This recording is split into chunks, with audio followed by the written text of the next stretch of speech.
this is Oksana Rudko and this is my brand of knitted bags la accessory. In this video lesson, I will show you how to make such a stylish bag with a knitted flap. I have made it in 4 different cords, so here you can see several options in different sizes. I'll tell you how to make this bag, the essentials that you can use with different materials, how to make a sample and how to count the amount of stitches and rows that you need for this or that cord, and in different sizes as well. So let's have a look at these 3 models. For example, this one, it's made of raffia, it's Fibra Natura raffia in 1 strand, and I have used such an acrylic chain to make a handle for it. So here, have a look. It's soft, and I have put something inside to show you the shape. It's the utmost summer design for her evening stroll in the summer. If we compare it, for example, with this one, which is made of cotton cord with lurex, this cord is flat and this material is heavier and it has more volume. That's why, if you can see, the pattern is the same. Here the repeat has 3 stripes and here the repeat has 2 stripes because it has more volume. The red one is also made of the same cord, cotton cord with lurex, and here also make 2 pieces, but you see that it has different size because this depends on the crocheting hook and the cord. The same cord in different colors might be thinner and thicker. For this one I have used such a leather handle on the lobster clasps, and here I have put it to the flap. Here I have put these hoverings on the side, and here I have made a knitted handle, and I have joined it with such a circle, such a ring, and I have made the same bag like this, and here I have made it without this ring, just started working from the bag and made such a wide handle. For the red bag, I can sometimes change it for the acrylic chain, so it's interchangeable. Here you have a lot of options how to make the handle and how to make the decor for the bag. This time I'll show you how to make a bag in such a trendy color. It's polypropylene 3mm cord. It doesn't have the filler inside. It's from Shimkimiki PP Midi 3mm. For the bag of this size, here you have approximately 22 to 24 centimeters in width. This one in raffia is bigger, this one brown one. You will need approximately 300 meters of the cord. It depends whether you make a knitted handles or not. 300 meters is just for the bag without the handle. For the handle, if you want to make a knitted one, you need some more. So here, this cord, let's have a look. It has 175 meters. So I have 3 skeins. We will have a look. I haven't decided yet what handle I'm going to use. I think that 2 skeins we need for sure, maybe 3. At the end of this lesson, I'll tell you how much cord I have used for this bag exactly. And I also want to speak about the sizes of these bags. They are made of cotton cord with lurex. They look different. The red one looks much smaller, but they're almost the same. So the width of this is 22 to 24 centimeters and brown as well. And the height here, the height 15 of the red, and the golden one is 16, so they're also almost the same. The width here is bigger, 7 centimeters, here about 5.5 to 6 centimeters. So it depends on your gauge, on the crocheting hook that you have chosen, and depends on the thickness of the cord. So now we will start our bag. We will be working with polypropylene cord, and I'll tell you everything in detail. And as we go, you will see the size and all the rest. So to make such a bag, you will need not only the cord, of course, first of all the cord, and then you will need some lobster clasps too. They can be from 20 millimeters to 25 is maximum. Then you need a handle, or you just need a lobster clasp and you knit the handle, or you knit the handle together with the bag. Here you have several options, or you can use such a ready-made leather handle with lobster clasps. You will need some magnetic buttons so that you can sew them onto the bag. To close it, you will also need some fabric for lining. Here I have put something into the bag already. I don't have the fabric for the green color of the cord, but I will buy it a little bit later, and I haven't bought the handle. I'll think about it a little bit later, and I'll tell you at the end of the lesson. So, what else do we need? We need some auxiliary materials. They will be knitting markers like this, darning needles, some crocheting hooks in different sizes. Here I, for example, am going to use here the base crocheting hook will be 4.5 millimeter, but we need to try it and have a look, and it also depends on your gauge. If it's not handy for you, change the number. 3.5 I'm going to use for hiding the free ends, and number 4 maybe I will need somewhere, so I just prefer to have several sizes at hand and change them.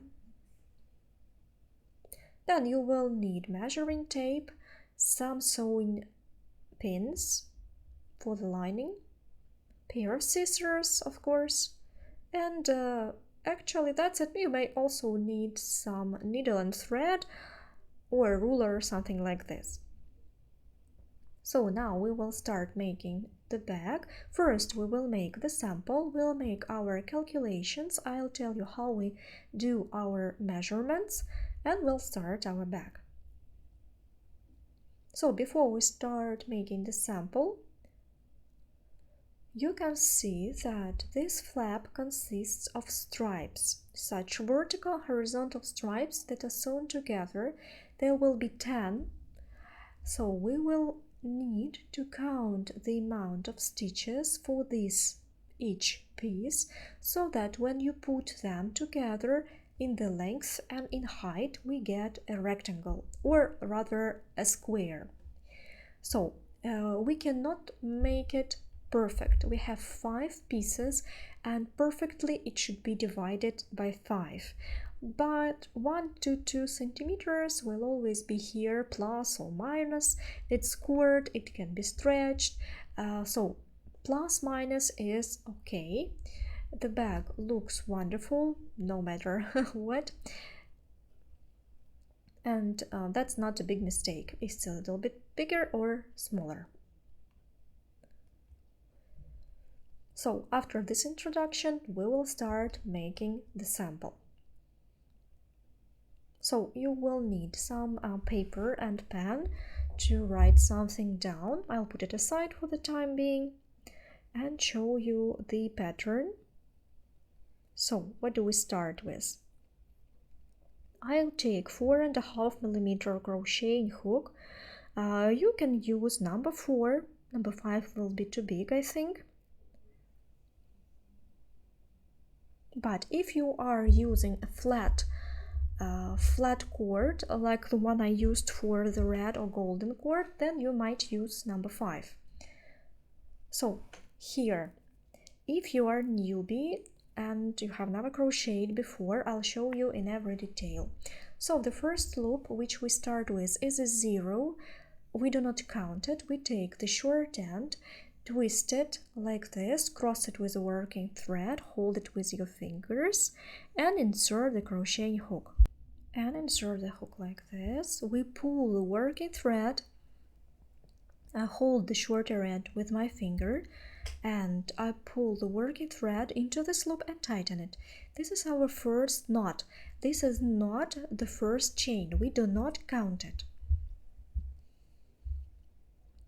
Then we need to cast on 10 chains plus 2 chains for lifting to the other row. So we make 12. We do not tighten when we cast on. Insert the hook and through the loop. 1, 2, 3, 4, 5, 6, 7, 8, 9, 10,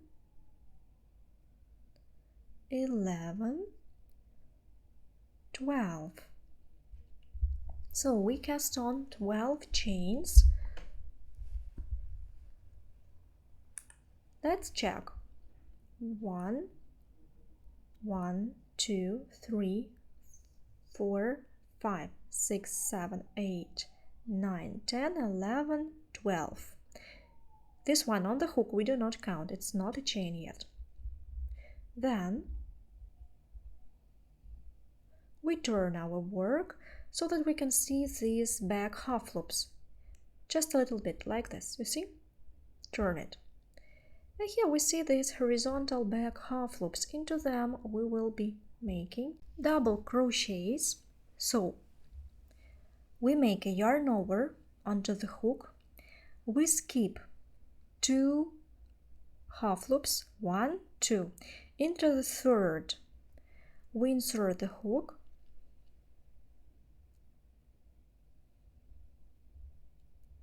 Pull the working thread, and now we have 3 loops on the hook. And now we work 2 together and again 2 together. That is a double crochet. Again we make a yarn over, find the next back half loop, into it we make 1 more double crochet, pull the working thread, we have 3 loops, work 2 together and 2 together. A yarn over, next back half loop, and again work 2 together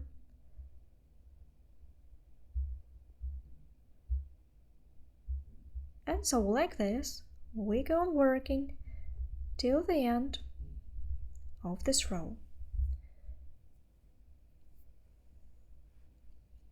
And like this we will make 10 double crochets. So we go on working till the end of this row, and then we will count and check.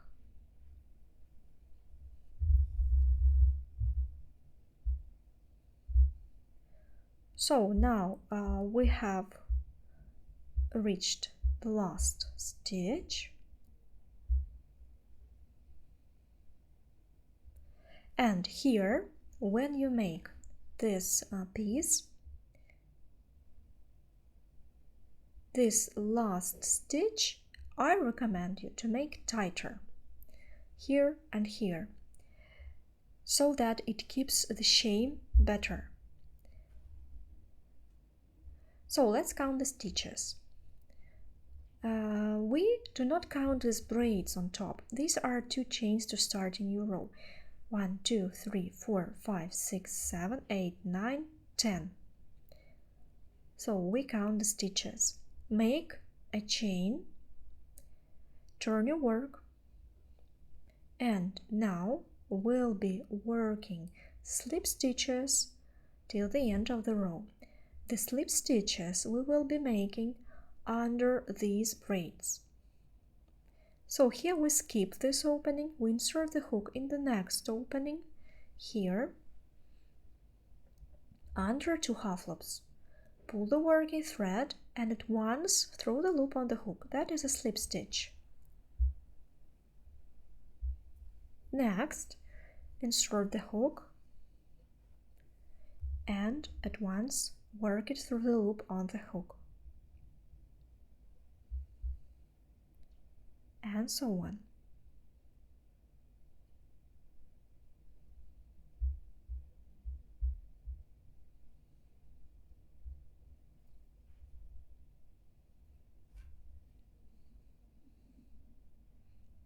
So these slip stitches, we will have 9 of them. Now I have almost reached the last stitch. I make the last one here. And let's count. We need 9.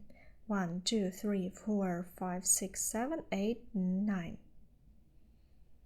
On the hook, this one on the hook, we do not count. Make a chain and then one more. So here, when we start a new row, we need to make 2 chains, and I recommend you to do them longer. 1, pull it slightly, and 1 more. Turn your work, make a yarn over, and now we'll be making double crochets into the back half loop. So here, look attentively. Here in front you have this braid, and on top you have a braid. So these 2 chains we do not count. We now insert the hook under the back half loop of this braid, under this. Pull the working thread and now work 2 together and 2 together. Again, a yarn over, insert it under those 2 half loops of the top braid or back braid, how you call it, not front one, and make a double crochet.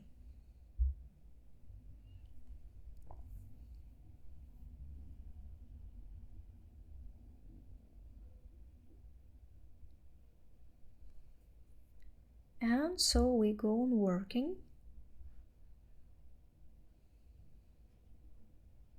Yarn over under both half loops, pull the working thread 2 together and 2 together. And so we go on working till the end of this row, then I'll show you the end. So I have almost reached the end of this row, and here we have, let's count, 1, 2, 3, 4, 5, 6, 7, 8. 8 double crochets. So now we need to make 2 more. We make a yarn over and we find the last here, the last braid.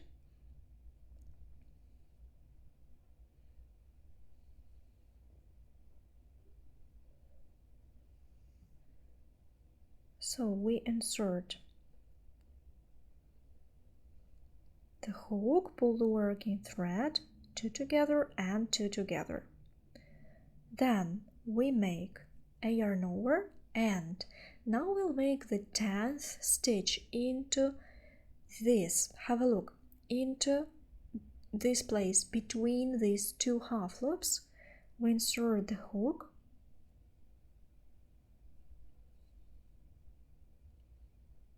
and when we work this stitch, we make it tighter. Again, we make it tighter. Why do we do this? 1, 2. So I'll explain. Here we try to work the chains looser, and here we try to make the last stitches double crochets tighter, so that when we make this pattern, we see that double crochets, they kinda make it tighter, so they make it looser, so we need to make them tighter, and chains vice versa, we need to make them looser so that they do not tighten our work.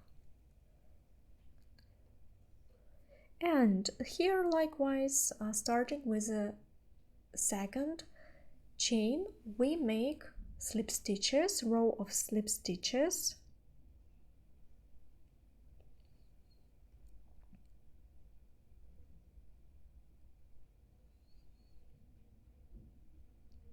And we work this row of slip stitches.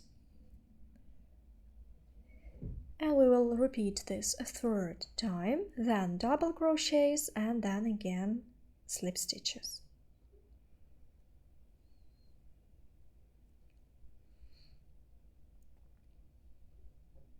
Now we make 2 chains, we make them rather loose, a yarn over and into the back half loop. And so we will work until the end of this row, and we will already have the sample ready, because it is the sample that we are making now. I'll show you then how we make our measurements.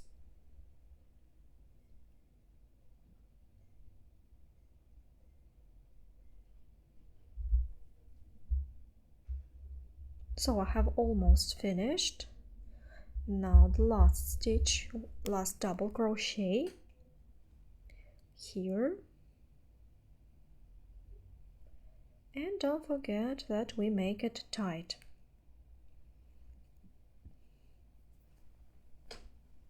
So this sample, we work with a middle gauge, neither making it too tight nor too loose. So it should be soft, but rather thick.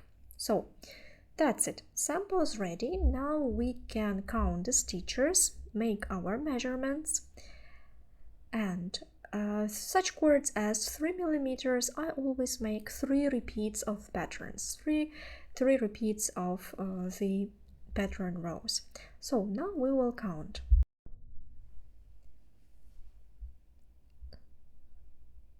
So now let's take our sample and measuring tape. We need first to measure this side.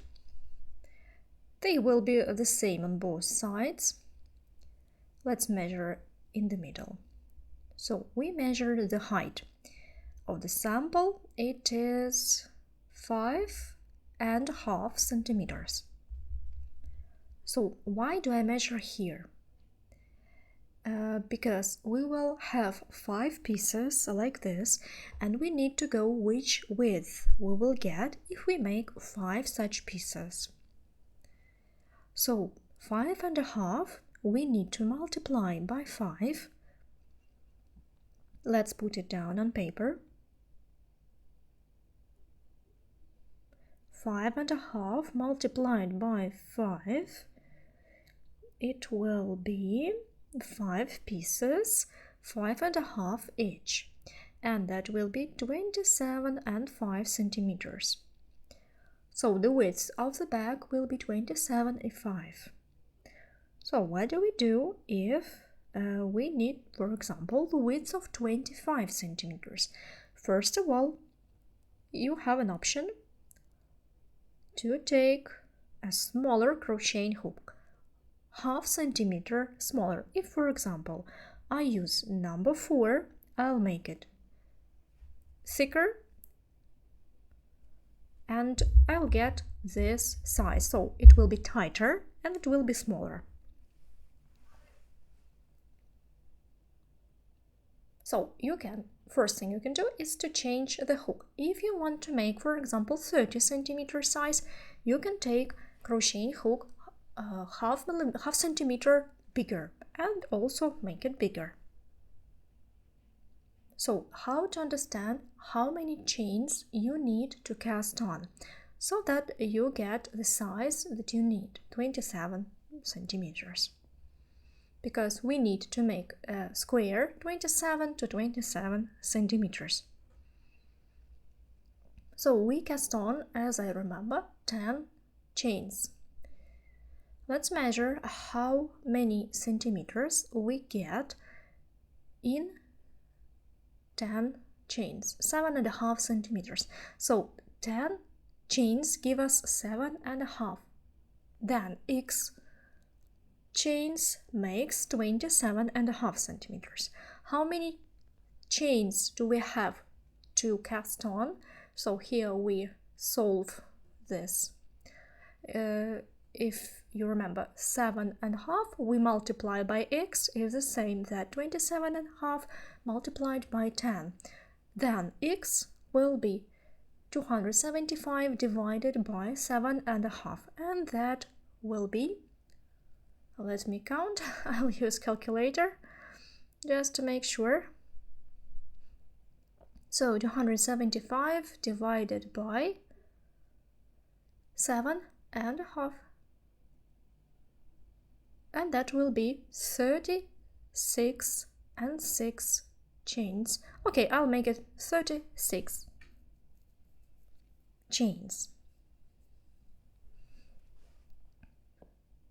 So for our bag to make the flap in this size, we need to cast on 36 chains plus 2 chains for lifting to the next row, and make this stripe according to the same principle. Just make 10 pieces, 10 stripes. So first piece will work together, and then all the rest you'll do on your own, and then I'll show you how to join them all together to get a flap. So we cast on 36 chains plus 2 chains to start a row. We do not count the 0, this one, this knot we do not count. And we cast on 38, 36 plus 2, 2, 3, 4, 5, 6, 37, 38. So we have cast on 38 chains. We make a yarn over, turn this braid, and then we skip 2 and insert the hook into the third back half loop here. So remember that we work rather tight, but neither too tight. And of course you can work using your own gauge that you are used to. Just make sure that your gauge will be enough for the calculations.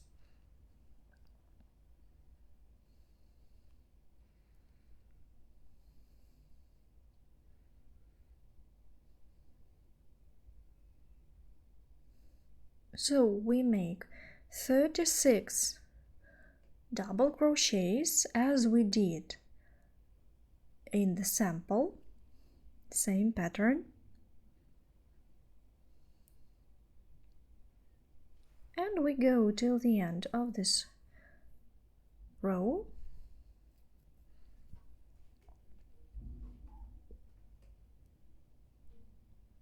So we have 2 back half loops left.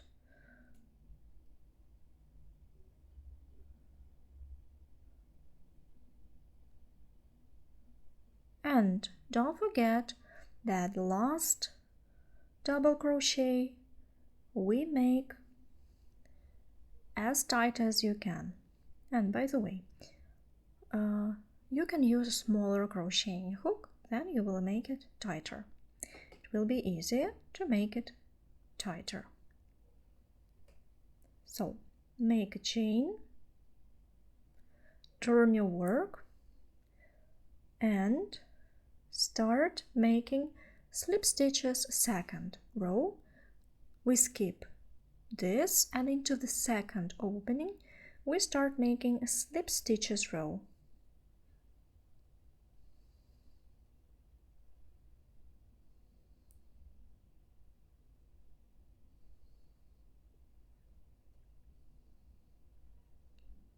Here we usually do the middle gauge, neither too tight nor too loose.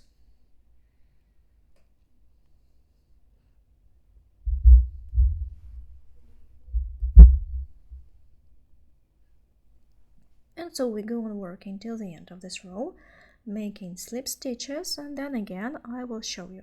So at the end of the row here,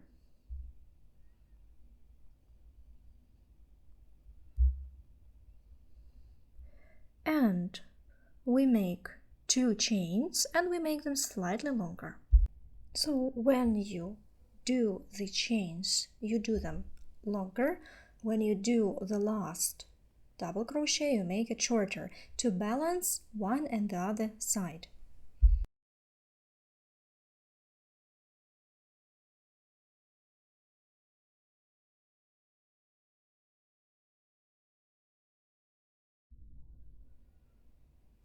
So now we make a chain and start this row working into the double half loops.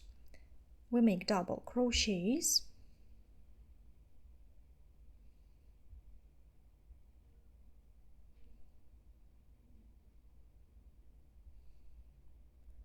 So we go on working like this with double crochets till the end of this row,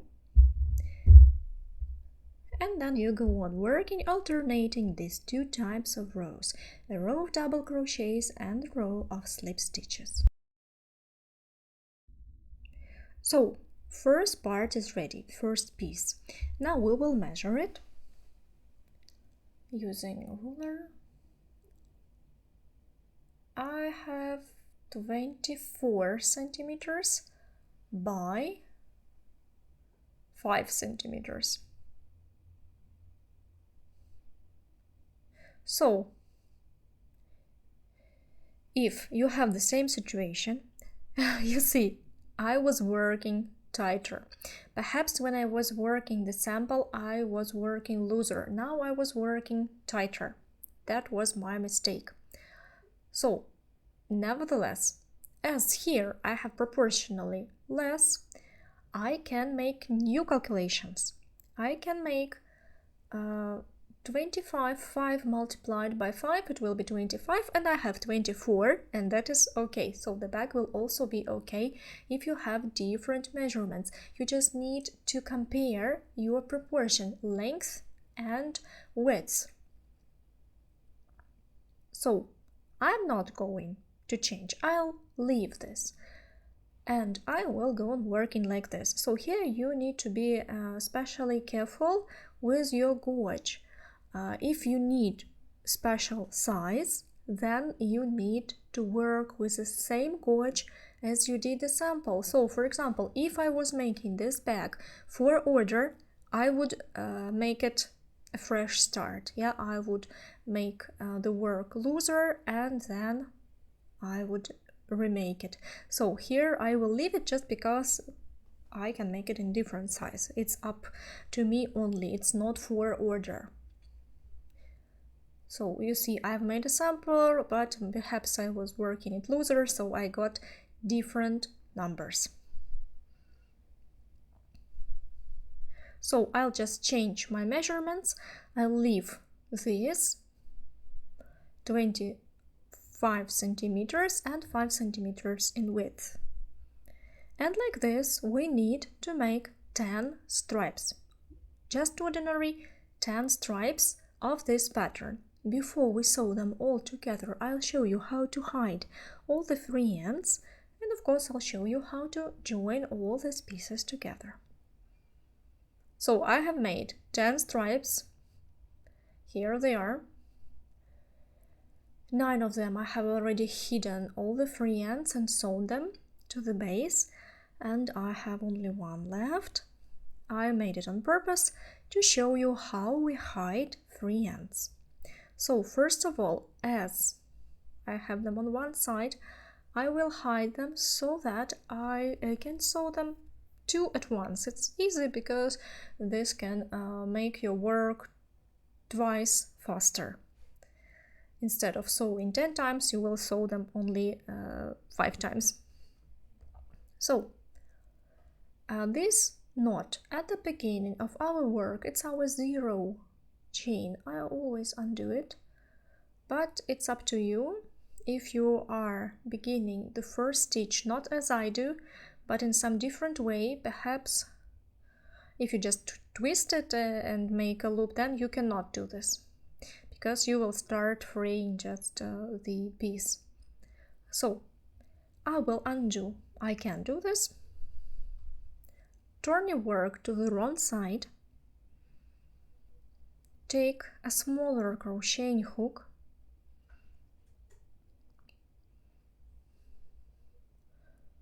and now we need to hide these free ends behind several stitches, along several stitches along this line. So I usually hide this free end first under this half loop, then the end looks nicer. I do not hide it along the edge, I hide it a bit closer to the center. I just find that it looks better this way.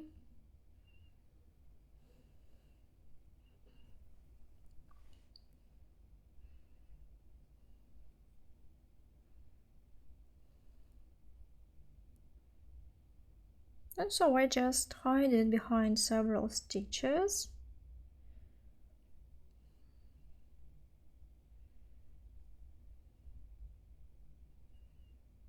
This is the first.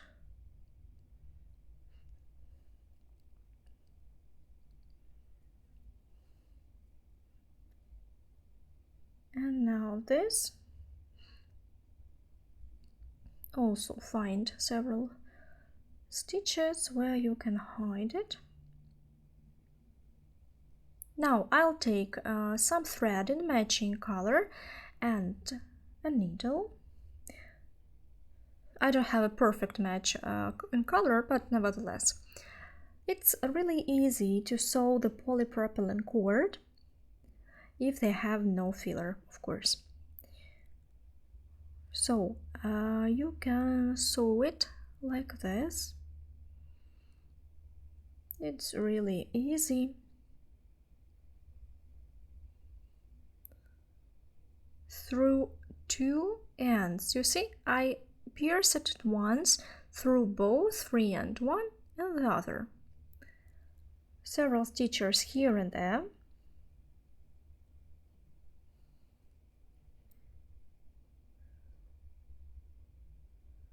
Make sure that you pierce through the free end that you are going to cut.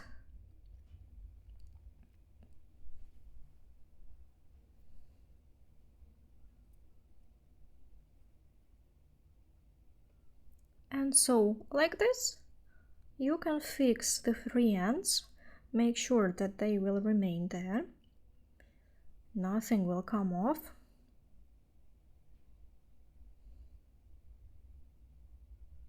Now you can cut them and fix here. You can sew exactly the place where you have cut it.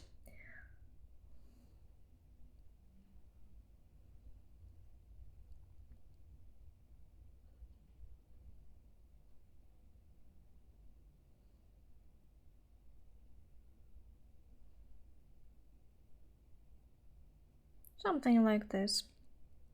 So, almost.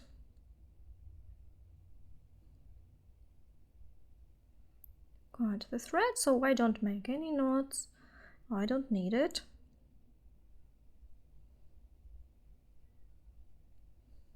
Now let's have a look how this piece looks. We see the pattern that no matter how we turn it, it is the same. So this double crochet, we can turn it and it will look the same, and it's absolutely the same on both sides. And here we have absolutely symmetrical two braids, so it doesn't matter how you place it, it will look the same. It's really handy to work with such pattern. So I'm happy that I have found this pattern because it's very handy for this bag. Now the most interesting stage of this bag is to put together all these pieces so that we can form the flap. It's woven like a basket, so we will need some markers that we will use to join the pieces before we sew them. So first, the main principle. Imagine the basket. When we were casting on, I made 36 chains. As along this stripe I need to place 5 pieces, I need to measure and to divide these 36 chains divide them by 5 approximately. So we need to divide this. 36 divided by 5 will be 7 plus 1 stitch. One stitch is neither here nor there. Okay, what does it mean? It means that when you sew these pieces like this, you will place them so that on one side you will have 7 chains. So that's approximately. And that's the main principle how we spread them and how we mark them. So now let's take first 2 pieces, put them together like this, like you're making a basket. Now you put them in chessboard pattern. And by the way, you can put first this one, then this one, so it doesn't matter which one goes first.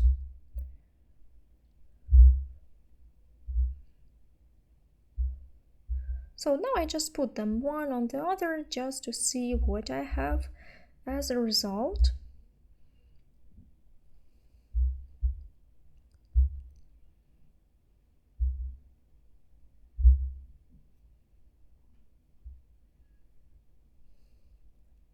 So here we need to fix this with markers so that it will stay in place, and then it will be easier for us to work on and on.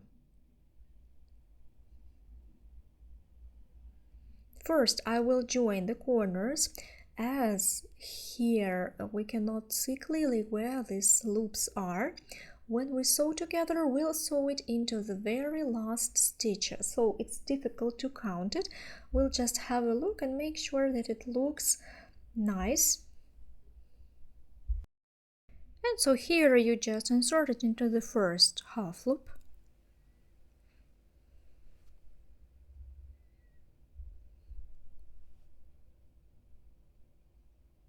And now count 7. 1, 2, 1, 2, 3, 4, 5, 6, 7. Into the 7th, you pick up this one on this side, into the 7th here. So I'll show you a close-up. Here we count 7 stitches on the base and fix this piece to the 7 stitches. Then we go on counting. Here again we count 7. That is, the first will be this one. I will fix this.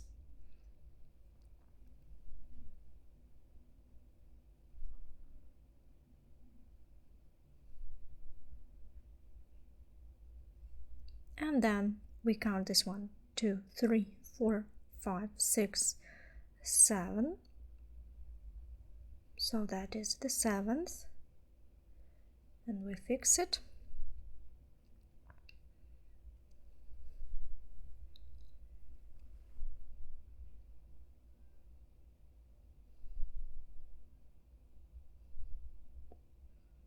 Then here next stitch will be the first, to which after this one where the marker was will be the next one, will be the first for this stripe.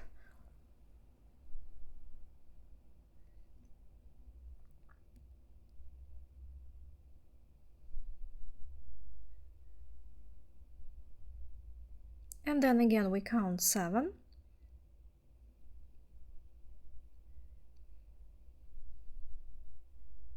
1, 2, 3, 4, 5, 6, 7.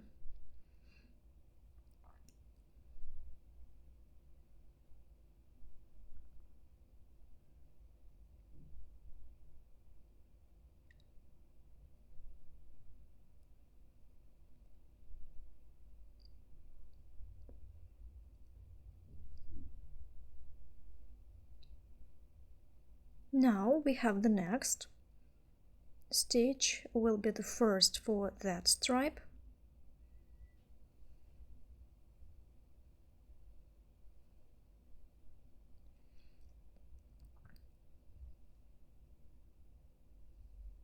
One, two, three, four, five, six, 7.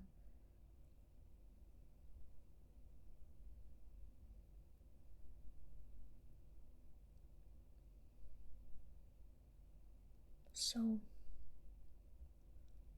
and we have the last here, we will have 8. Yeah, because we had one spare. 1, 2, 3, 4, 5, 6, 7, 8. Yeah. So this 8 is very small, it's on the edge, so we don't count it. So here we also have 7 pieces, 7 stitches, that is.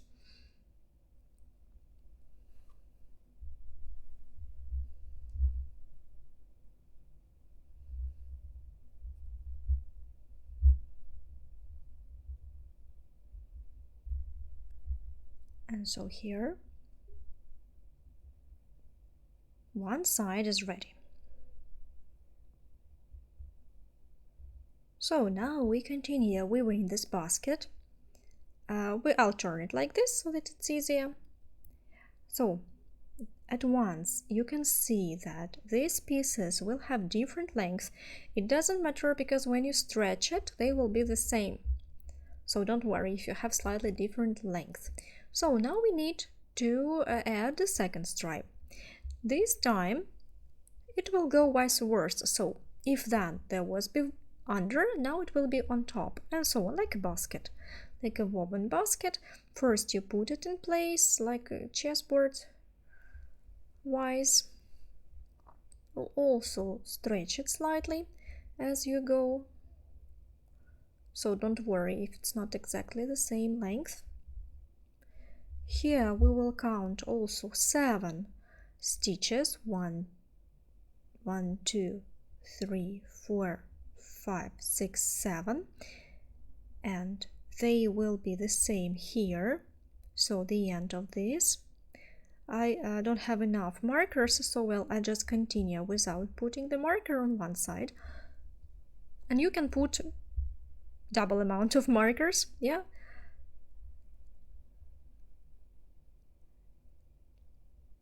So 1, 2, 3, 4, 5, 6, 7.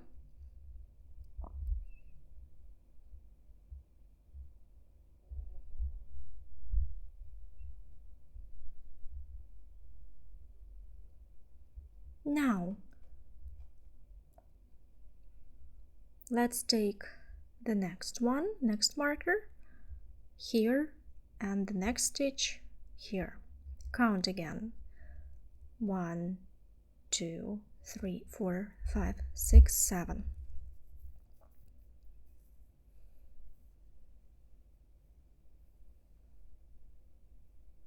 So this stitch where the marker is, we count like number 7. We count it. So we do not make 7 between the markers, we make 7 including the markers, the stitch where the marker is.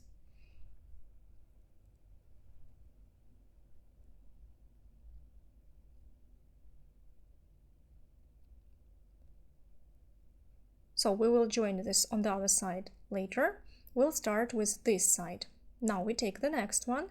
Again, we change the pattern like a basket, like this.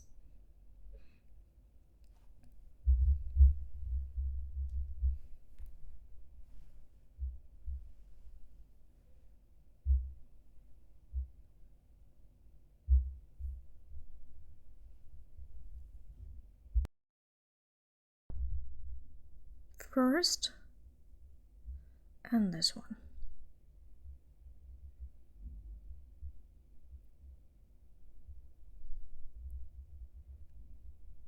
Now let's start counting here. 2, 3, 4, 5, 6, 7.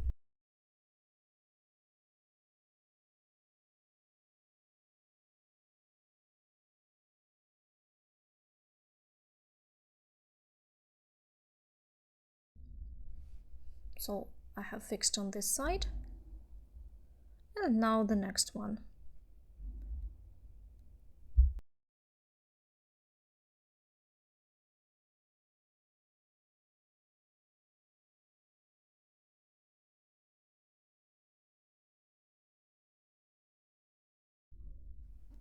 So we will tighten it, we will stretch it as we need when we sew it together. When we start sewing, I will show you.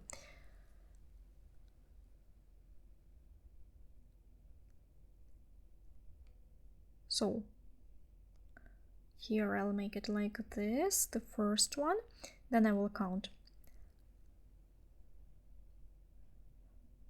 1, 2, 3, 4, 5, 6, 7 and put a marker.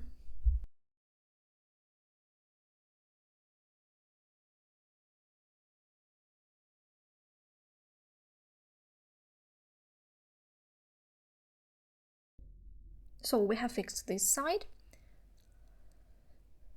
Now it looks not very well, but don't worry, it will be okay in the end. And the last piece, here also we put a first stitch and the last, if you have enough of markers.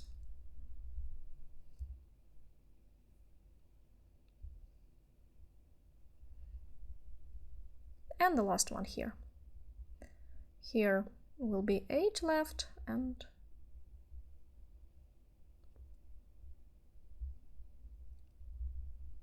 so now these two sides we can sew and then proceed to the other two. I will sew them, take off the markers because I just don't have enough markers for all the pieces. So I can do these ones and then come to the other side.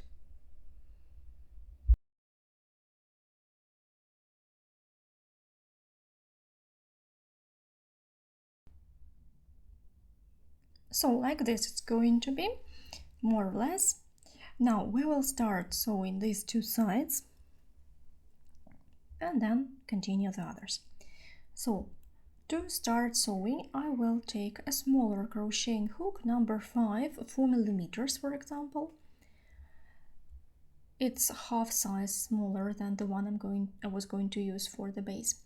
So we will turn it like this, starting with this side where we started inserting these markers, and we're going to sew it together with crocheting hook. Yes, we will take our working thread. I'll take off the first marker, find the loop which is horizontal. Yeah, so we see these horizontal half loops. We need to find the first horizontal one on this side and on this side. Here you can see them clearly. Here we have this braid, so you can see the upper half loop clearly. Now here I would take this one because this one is not horizontal. This one goes into the vertical braid. So I will start with this, then insert it into the upper half loop of this braid, pull the working thread and make a loop. Next, I insert in the next half loop on this side,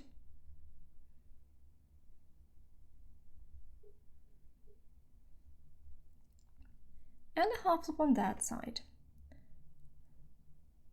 You can count how many loops you have, and we make slip stitches, so one loop through the loop on the hook at once. You can count these loops and you will see how many slip stitches you will make.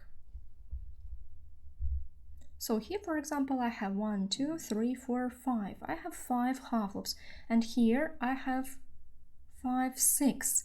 So I'll skip one.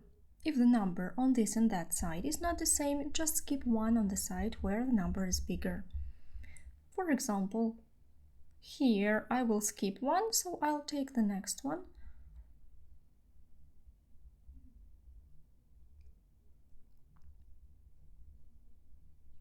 This braid comes here on the side, so don't make it too tight. You don't want it to tighten the work.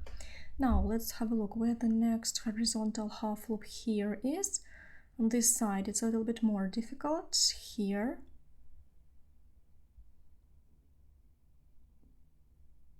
And then on the other side. So here you don't have to match the loops. Here you just make sure that you insert it in the loop that you like better, that will the loop will lie better, even if the number is not the same. And so we go on.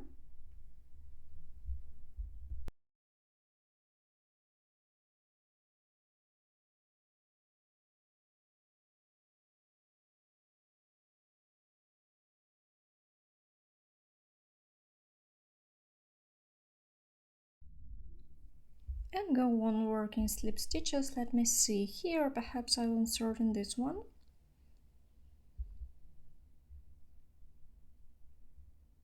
I take off this marker. So what do we see? I'll make the last stitch here where the marker was.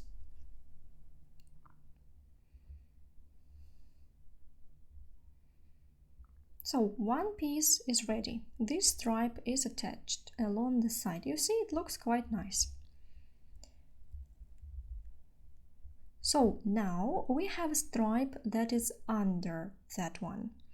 So take off the marker. We make the first stitch here where the marker was, one half loop here, and find the first horizontal half loop here.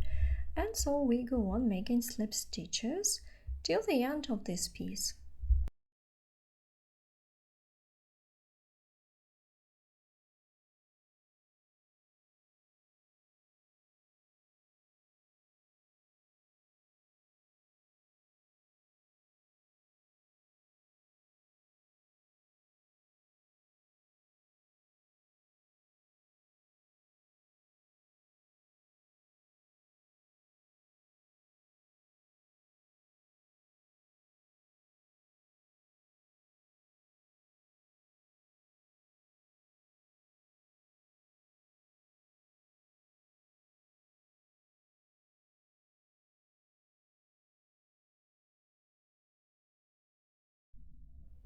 So you see these stitches that are matching, or you skip one if you see that number is not enough, number of stitches is not enough.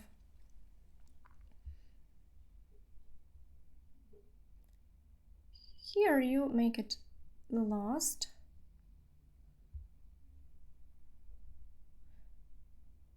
So the most important thing here is to take the last half loop on the edge, yeah? So that this row is straight. So we have already attached 2 stripes, and we go on working likewise, attaching them one by one.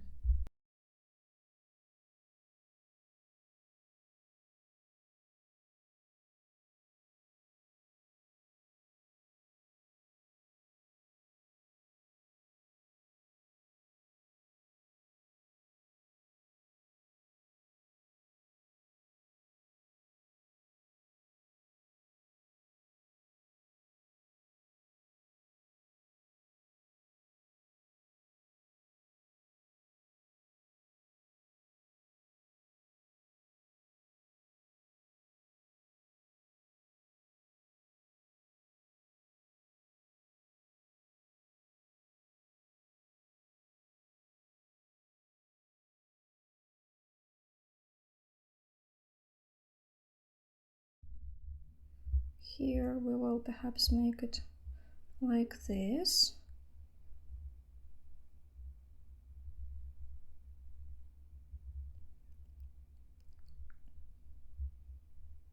and here into the last stitch.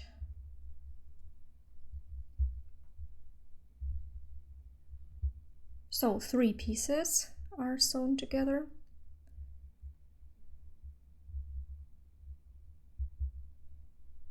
I go on working likewise here, take off the marker, make the first stitch where the marker was, and then go on working slip stitches.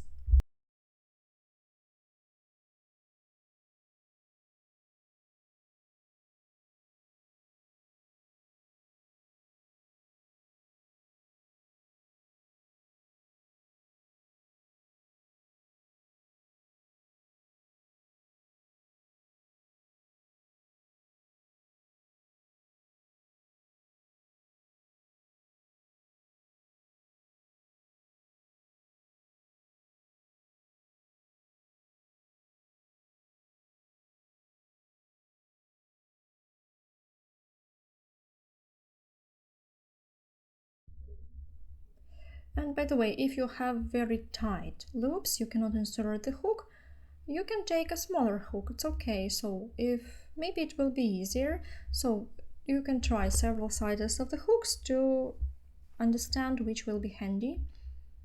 It's just because if you have a tight gauge, then you need a smaller hook.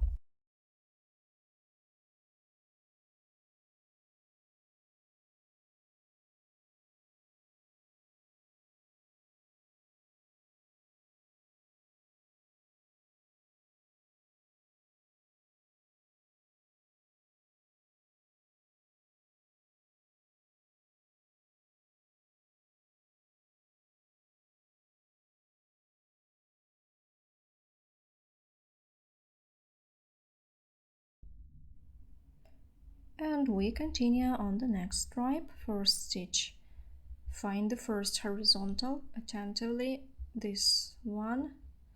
Perhaps here I will take this one to make a stitch right in the corner. So you see, I sometimes recommend to those students who come to my Leaf master classes to look, always look, even especially when you cannot count the stitches on one another sides, strictly speaking, then you need to feel it where it will be better to insert the hook, so where the loop will lie better. So your work is in front of your eyes, so first of all you look and you try to see what you're doing. So here I have several tight loops. Yeah, okay, so the smaller hook is okay.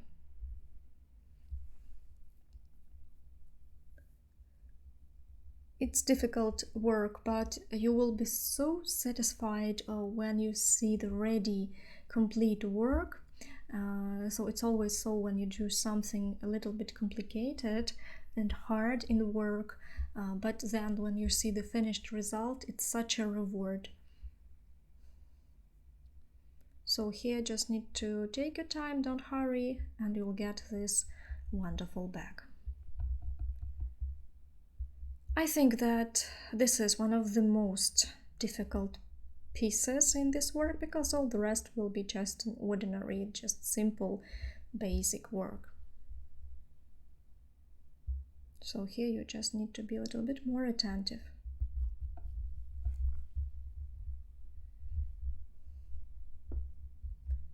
So here perhaps I will insert into this one. It's number 8, yeah, because I'll make it like this. And then into it I will make one more, just to fix the corner right. So there's going to be our corner, slightly rounded. Okay, now I turn the work and we'll be working in this direction. So likewise here we find horizontal half loops and go working with slip stitches.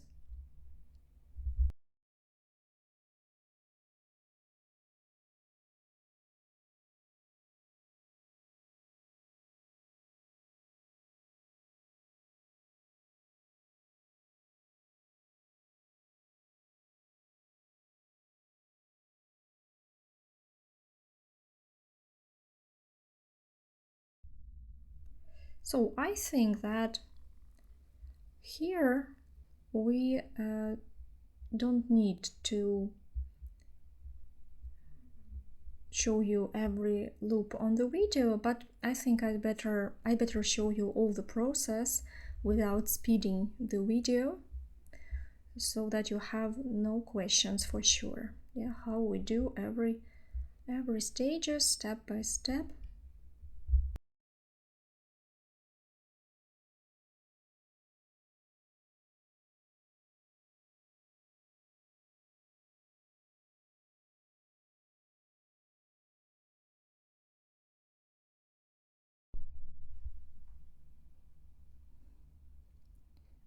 So I take off the next marker, and frankly speaking, I already like what I see.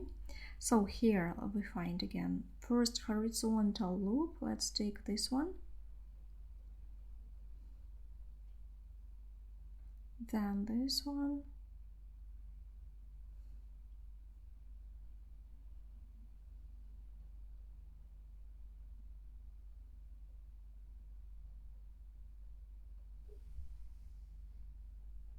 let me count 3, 4.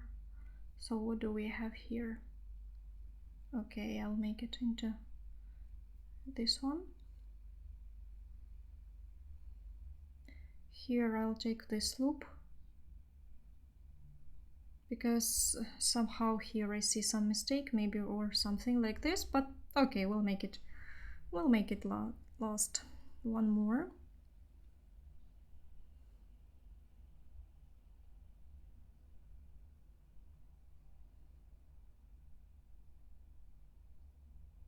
One more here, and it's ready. So let's check it here.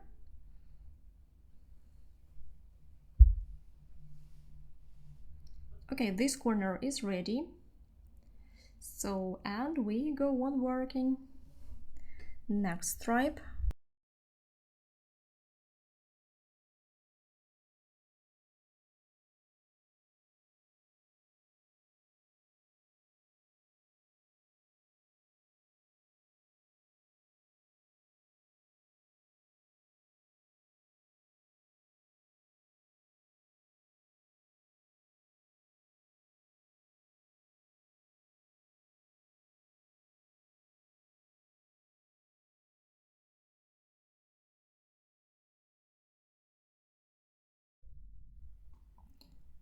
Here, when you have these little tight loops, you work them. If you see that on one side it's not enough numbers of stitches, you can make several stitches into one stitch on the other side. So use it twice, so to say.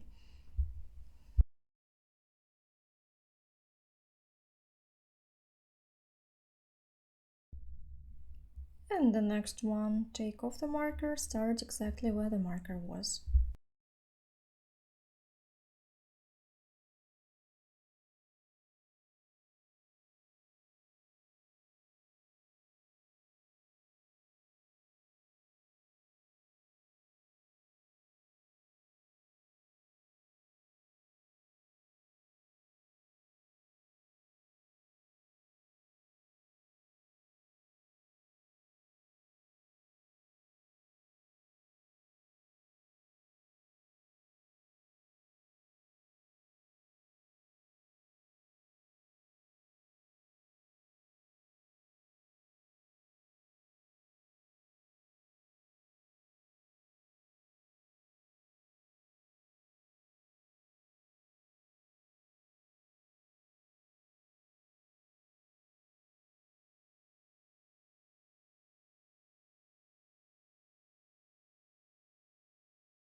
And the last one.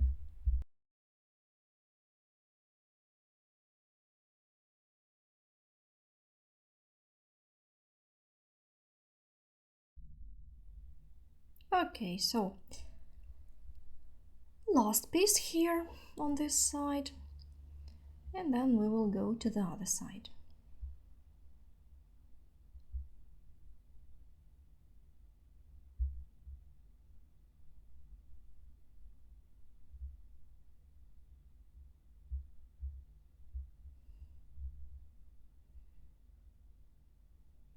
And you see this seam allows us to make the flap nice and straight along the edge.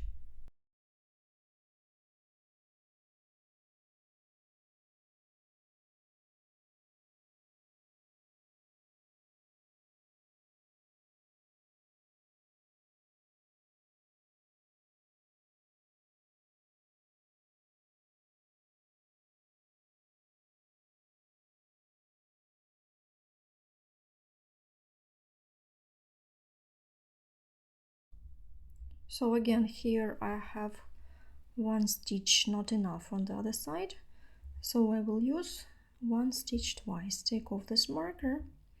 Let me see, here we have one more, and here we have to use the same one, yeah, in the corner, straight in the corner, not into the braid, not into the vertical braid, into the corner here.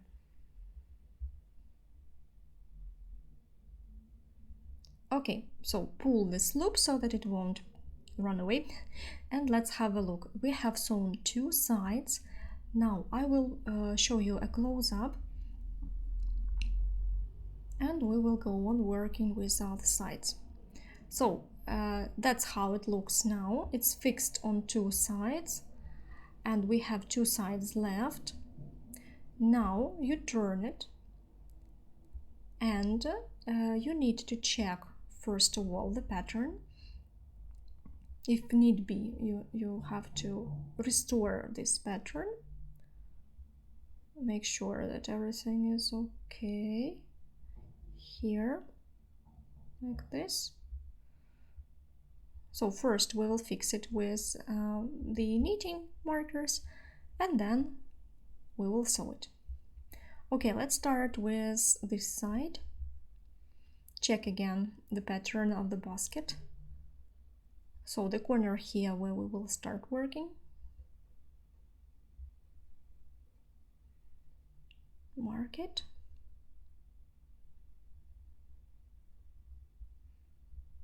With the first braid on this side. Then you need to count 7 or 8. 8. Here we counted 8, yeah. 1, 2, 3, 4, 5, 6, 7, 8. In the 8th we put a marker. But there is one important thing, now I'll tell about it. Now we'll need to make sure that these lines go horizontally. So what I mean, if here we put it one next to the other, we need to make it symmetrical. So in this case, line is horizontal, that's okay. I think that here I have made no mistakes, so it will not be somehow at an angle.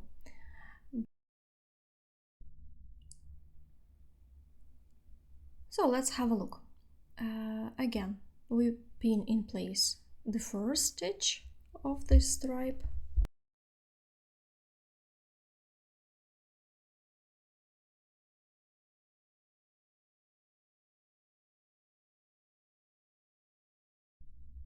Count 7 and put the marker into the 8th one.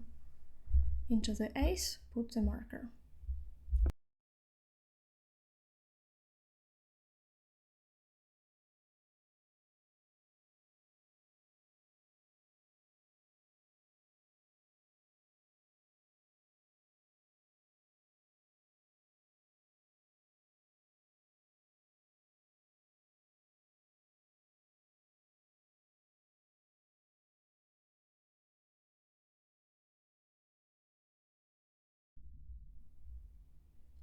Here, first stitch.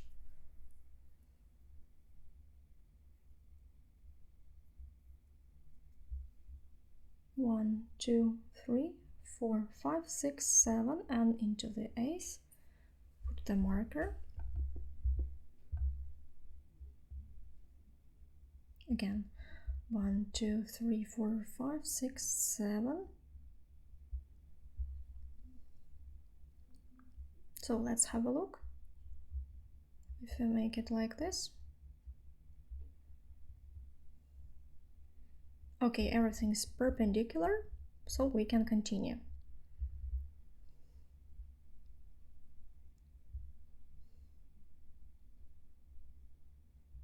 Here we can slightly stretch it already.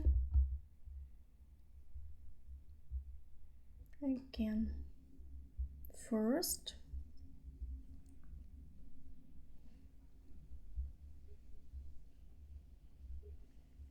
One, two, three, four, five, six, seven.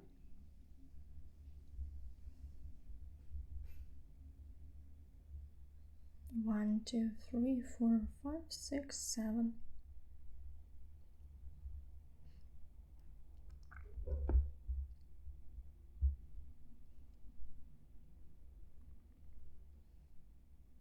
And the last stripe.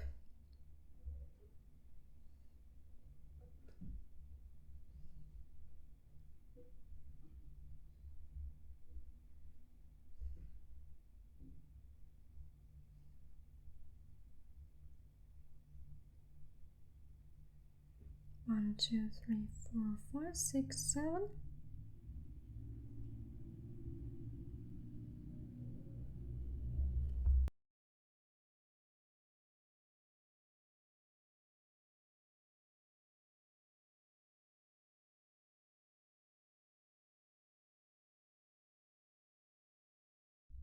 And straight into the corner here, the seventh. So let's work this side, because it will be easier for us then to mark these ones. After we have sewn this, it will be easier to work on that side. So again, I'll show you a zoom in.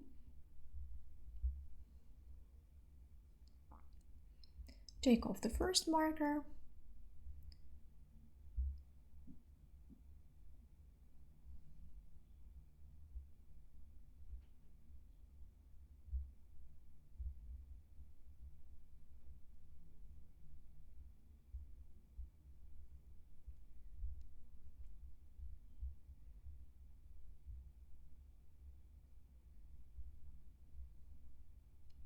So here this will slightly round the corner.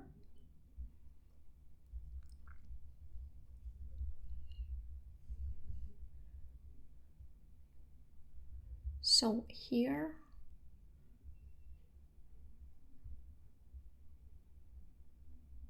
we find the next horizontal half loop.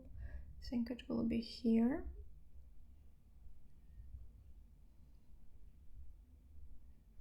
And here.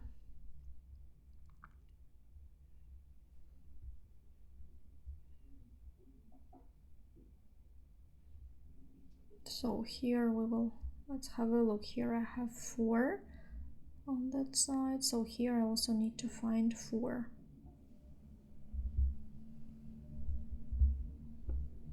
One, second, a third. So here actually it's okay.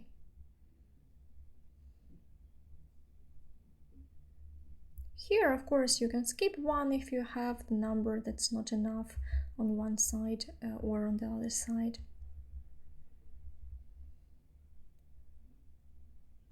So the corner is ready. Let's start the second piece.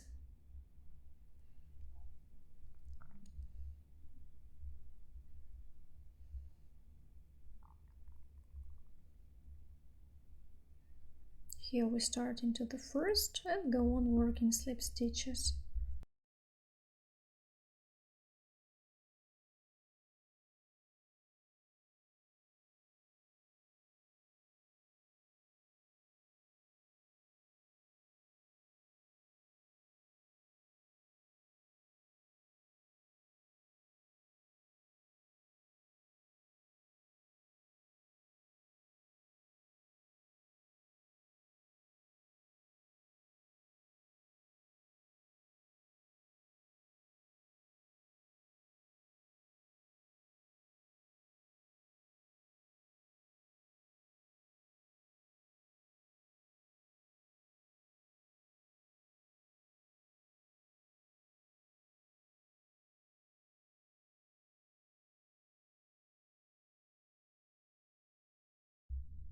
So here, next marker, take it off and go on.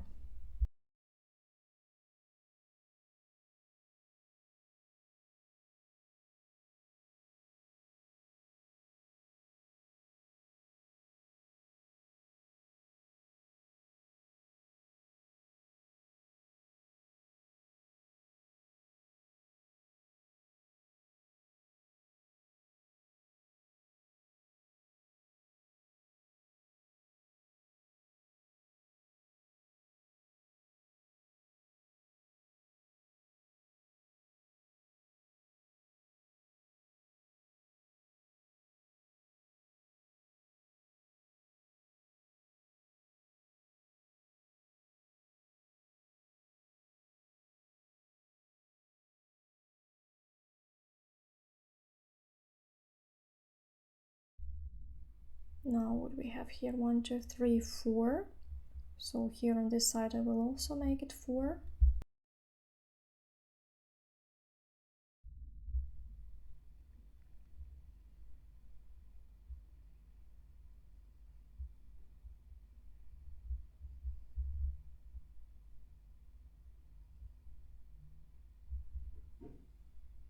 Next one.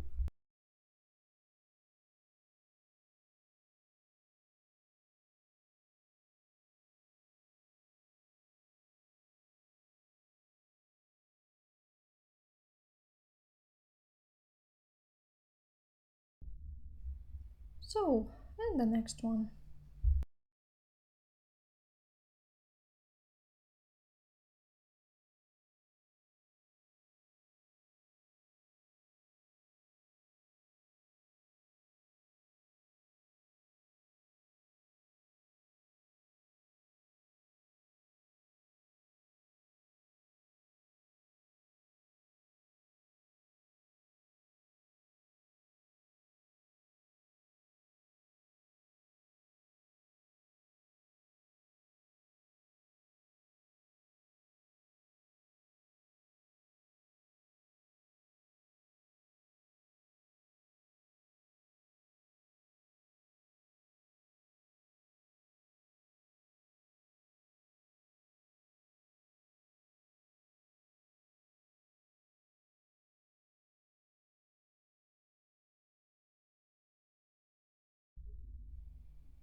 One more. The marker came off, but it's not a problem. There was one more marker here, right? But okay, again, we find the first loop here, first half loop here, and there.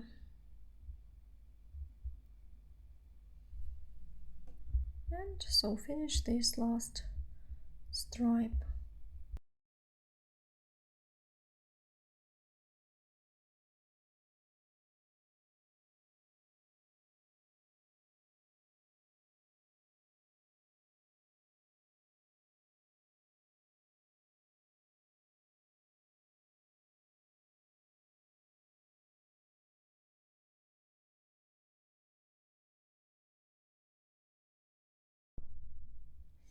So now let's have a look how this corner comes here. Maybe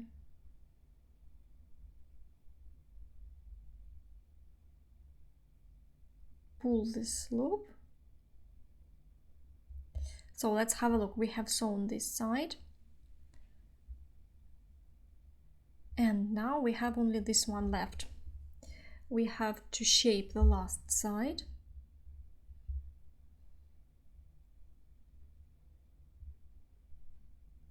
I'll put markers.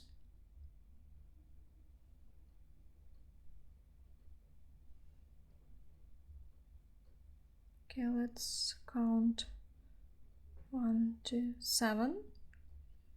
1, 2, 3, 4, 5, 6, 7.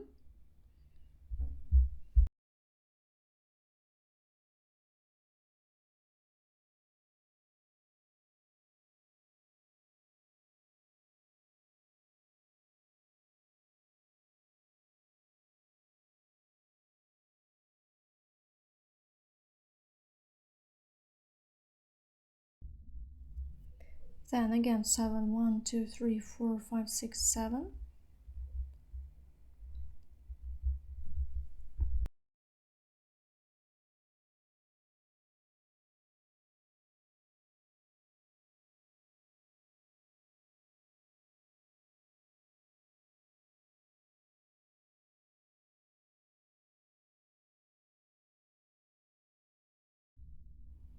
One, two, three, four, five, six, 7.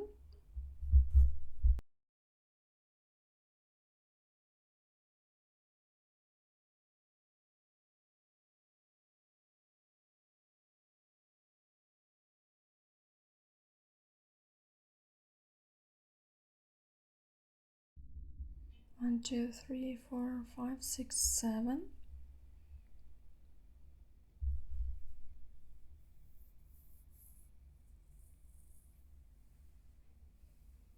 One, two, three, four, five, six, 7.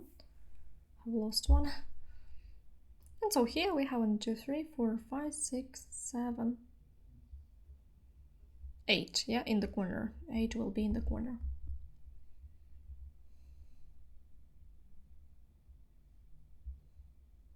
So when we have sewn this side, it will all look nice and straight and we'll get such perfect square. If you see that it looks like this, then it's okay, then you have made it all right. I hope that you have managed to put them all right. So right side, last side. Here likewise go on working with slip stitches from the first till the last.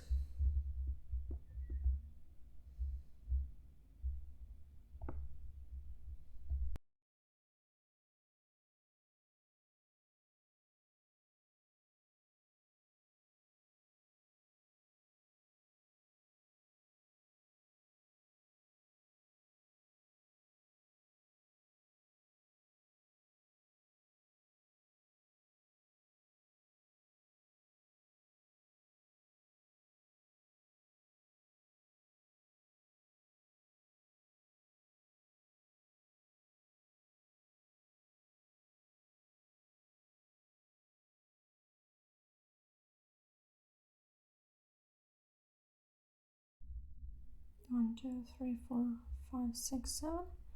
1, 2. Okay, let's make it.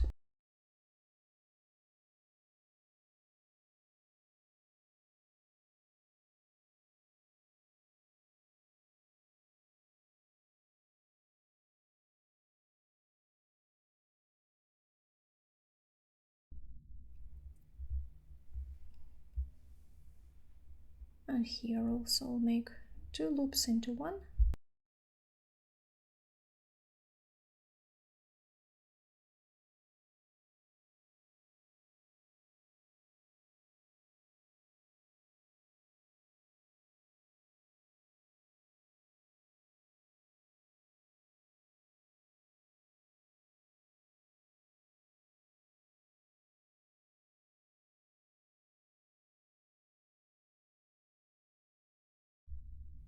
Like this, and so we go on.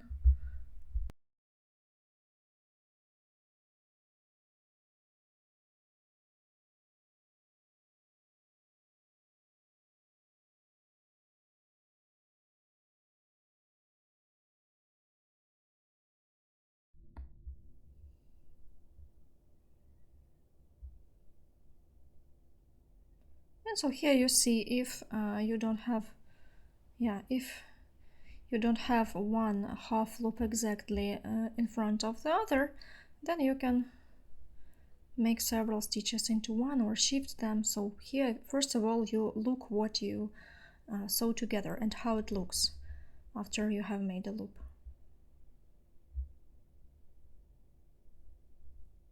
No, you see, I have skipped one and I don't like it, so now I will not skip it. I'll make it this way, and the last one I'll make into this one.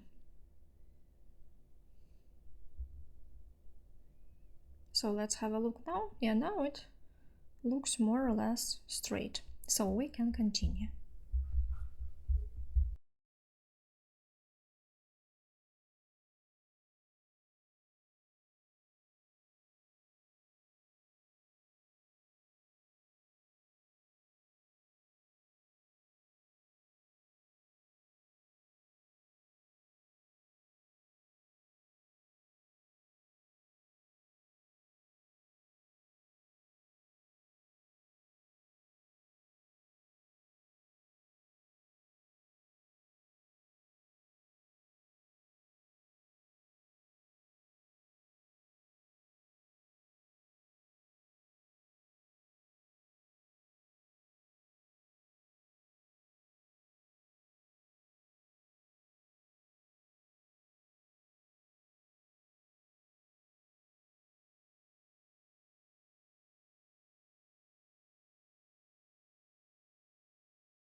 And so the last one.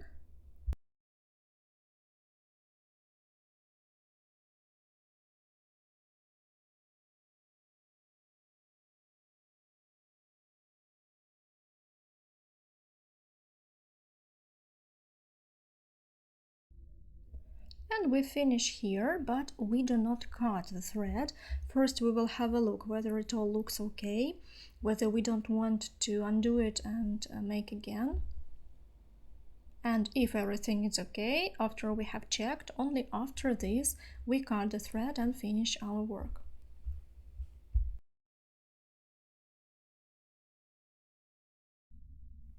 So the last stitch will be here into this last half loop. Here. And now we need to make a false loop, but first let me see whether everything is okay. So I see that square is okay, and lines are more or less perpendicular one to the other. All the seams are okay. So I like it, so I can cut the thread. I like how I have sewn all the pieces, how they are woven together like a basket. So now I'll show you how to finish this and we will continue. So pull this, make a little free end, cut it and pull it through. This is the beginning where we have started sewing these pieces together. Now we need to make a false slip stitch to make one more stitch here like all the others. So for this we need to insert the hook under the first half loops, two first half loops here into the first braid, pull this thread, pull it, and so now we need to insert the hook from the wrong side to the right side and pull this working thread backwards.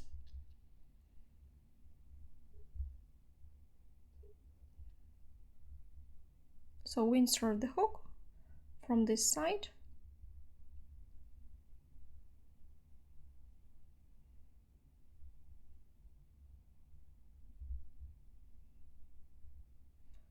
pull this thread.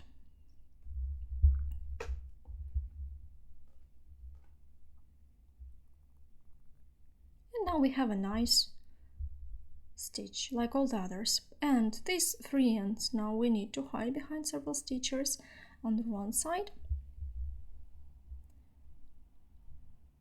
and then sew them. This one as well.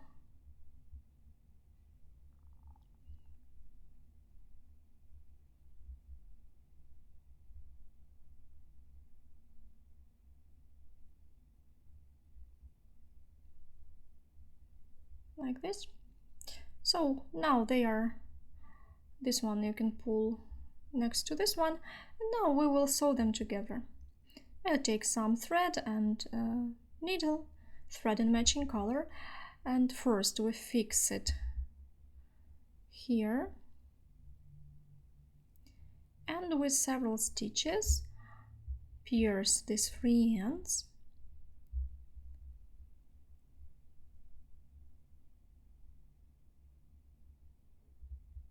Make sure that they will stay put. So you sew the 3 ends, cut this, and it's ready.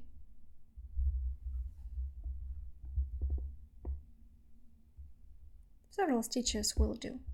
And that's it. Now you can cut the ends and proceed to making the base. So our flap is ready, and now we will start making the base for the bag. I usually, when I make the flap like this, I usually make it like this. So this will be the front part, which will be rectangular. So these 3 lines will be on the right side of the bag in front. Then this is going to be the top, and the one will be on the back of the bag for sewing it to the back. So here, according to the width, let's measure. After we have sewn it together, it makes almost 25 centimeters. Then the side, you can choose any, absolutely any one. And so what do we do now? Now we need to cast on chains for the base. I usually cast on the same amount I cast on for the flap. So this will be 36 plus 1 chain to start a row. Here we made 36 plus 2, but base will make 36 plus 1 because we will work it in ordinary single crochets, not double crochets. And so now we'll start, and I'll tell you how we go on working. So we start working the base of a bag with a cast on. I use the same hook I used for the flap, 4.5 millimeters. Make the 0 stitch, 0 chain, and we cast on 36 plus 1, 37 chains.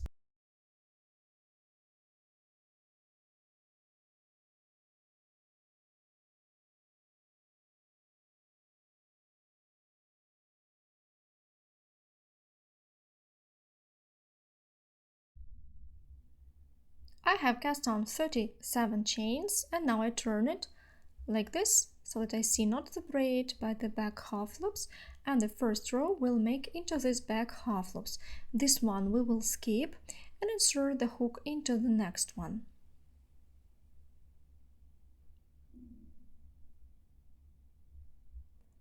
Pull the working thread, now make a yarn over and pull it through 2, that is a single crochet. So like this we go on working. Next we insert into the next half loop, make a yarn over, pull it through this loop. We have 2 loops on the hook now, and now you make a yarn over and pull it through both. So as this is the base for the bag, here we work tight, rather tight. And so like this we go on working till the end of this chain. We make single crochets all the time.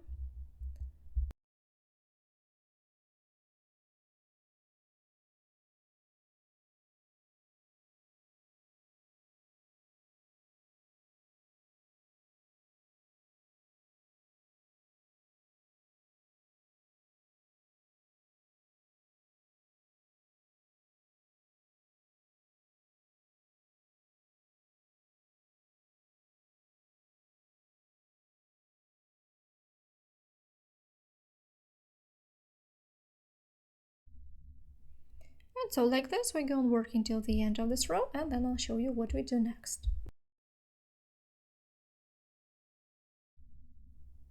So we have almost done this row, last two, one single crochet and one more. This last one, this knot, we do not count it. We make the last stitch here into the last chain.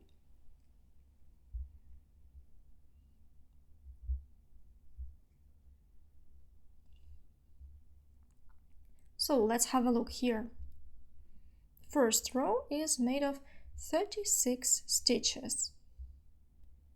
We make a chain, turn our work to the other side. So now we'll be making single crochets into the both half loops here. So not into the back half loop, but into both half loops. Here they are. This one each. Next. So we insert the hook here, here, here. In each opening we make a stitch.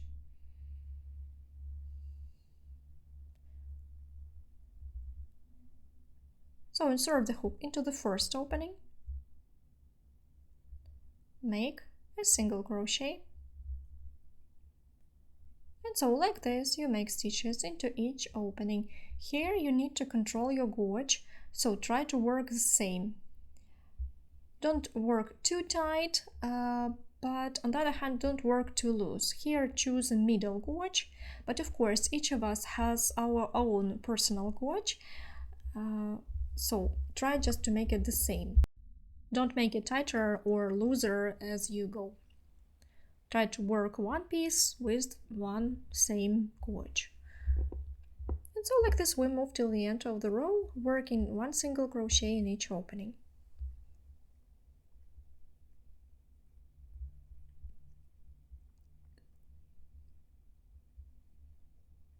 So work till the end of the row, and then I'll show you how we work next. I have almost finished this second row.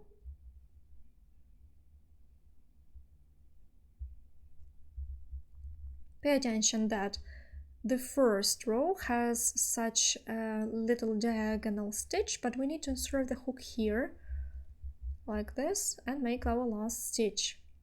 Here we try to make this loop a little bit bigger because we need to make this stitch a little bit longer, just only in this second row, just to make our row straight, because here we have a little diagonal, we need to make it straight. So only in this row. Okay, we make a chain and we turn our work for the next row. And here again we make the same single crochets in each opening, just single crochets till the end of the row under both half loops here. So each row we make 36 single crochets. The third row I'll show you, and then you will work on your own.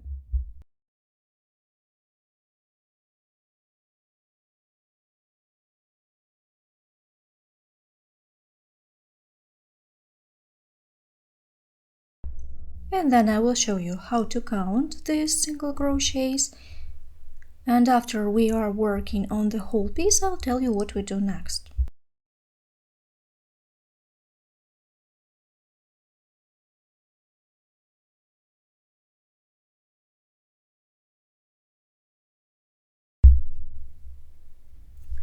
So the third row is almost ready, and here now the last one is not diagonal, it looks okay, so here I make the last stitch.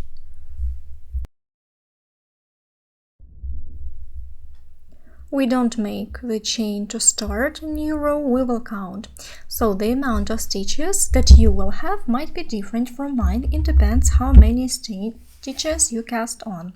So let's count 5, 6, 7, 8, 9, 10, 11, 12, 13, 14, 15, 16, 17, 18, 19, 20, 21, 22, 23, 24, 25, 26, 27, 28, 29, 30, 31, 32, 33, 34, 35, 36.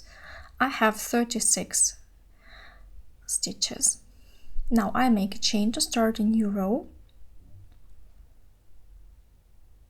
and turn our work, and then we continue working like this back and forth 52 rows. After you've made them, we will start making the sides and sewing them together.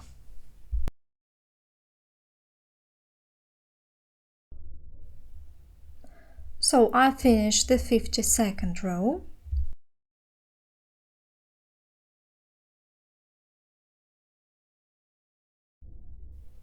Here I have made 52 rows. I have put these markers. I'll explain you a little bit later why I did it. So these are for the corners. I'll show you later how we do this. So our base is ready. That is the right side. It's the right side, which we can count 2 by 2. Here you see pairs of rows on the right side. And here also it finishes with a paired row. On this side we start with 1 and then goes 2 and then the last one is 1. So this is the wrong side. And then I will hide them and sew them.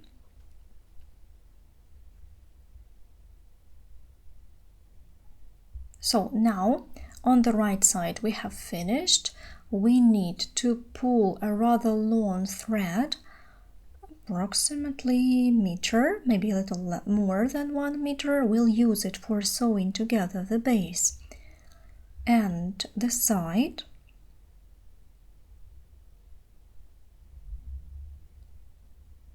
So here you will need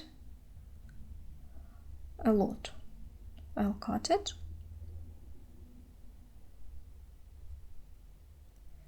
So here is the thread. You leave it, use it later for sewing together the pieces.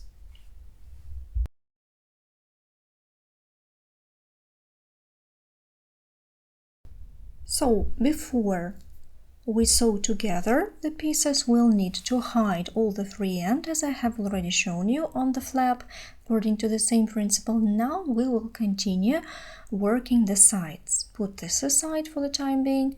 So our sides will look like this. I haven't hidden these free ends yet, so I'll just show you how we make the sides. One I have already done, and on one of them you need to leave such a long end, about 1 meter or a little more, for sewing this side to the base. The other side you cut, and you already have this thread on the base. So how do we make the sides? For the side we cast on. We start likewise, we make a 0 stitch, same hook, and we need to cast on 9 stitches plus 1 for lifting the row. So we make 10. Do not make them tight, make them loose. 2, 3, 4, 5, 6, 7, 8, 9, 10. Lifting chain. We turn, don't forget it, we turn it and work it into the back half loop here, starting with the second one. Insert the hook and make the single crochet. So here you can work with your ordinary gauge rather tight. Although the cord is thin, it's not going to be too tight. As you make the sides and the front part, they will be rather soft because the cord is thin, but try to make it homogeneous without openings between the stitches. So we make the first row.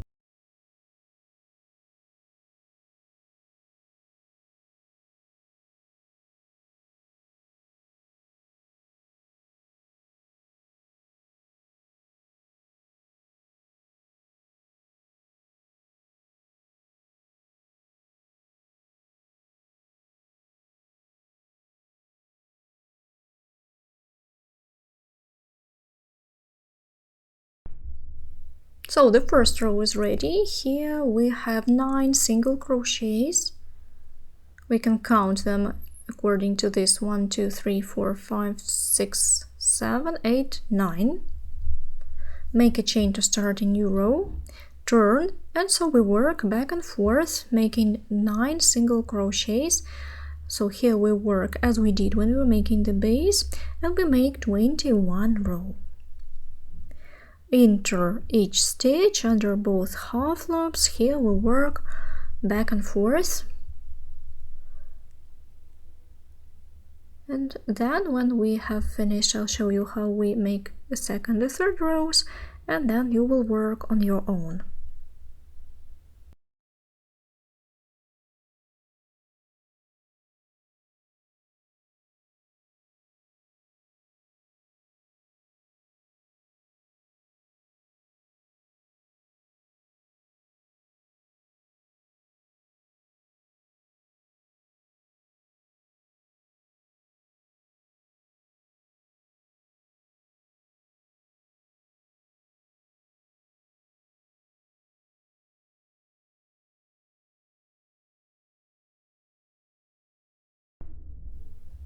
So in the second row, this last stitch, don't forget, only in the second row, don't forget that we make it slightly longer because we need to make it a nice rectangle here and here on both sides. It will be the same.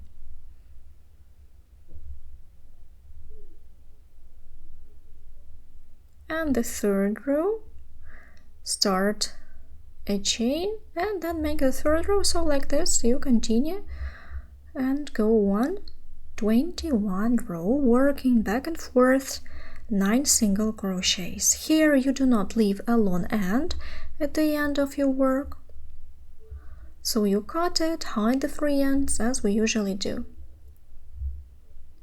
And now I will also show you how we make the wrong side and the right side. So if you take, for example, this side, how to distinguish them. Right side is the side where you have first this braid looking towards you on the right side where you have finished, and secondly you can count 2 by 2, so each stripe, row 1 will be 1, so this is the right side. It's going to be the right side, and here also the right side will be this one. And so we continue to work the next side, and so you continue working on your own. So all like we did previously with the base, just a smaller size. And when you have already made the sides, both sides, and you have hidden all the free ends, we will start sewing together the pieces. So 2 sides are ready, and I have already hidden the free ends, and I have left it only one. I will show you on this example how we hide and sew in the free ends. So I on purpose left the one where we have started because here it is the most difficult one. If you make the first stitch as I do this, then here you can undo this little knot and it will make it look better. I usually undo this little knot so that it will not look like a big knot at the beginning of the work. Just carefully undo this, tighten, and it will stay there. Nothing bad will happen. So wrong side is this one. It is this side where you have, if we look at this side, right side has the braid facing, right? So this is the right side, and the wrong side will be here. So we hide it on the wrong side. I take a smaller crocheting hook, and then first I will pull it through several stitches. Pay attention that I don't do this along the very edge because I will use the edge for sewing, so I don't want to add one more cord to make it thicker there. So I will just hide it behind several stitches towards the center, a bit further from the edge. So like this, I first hide it,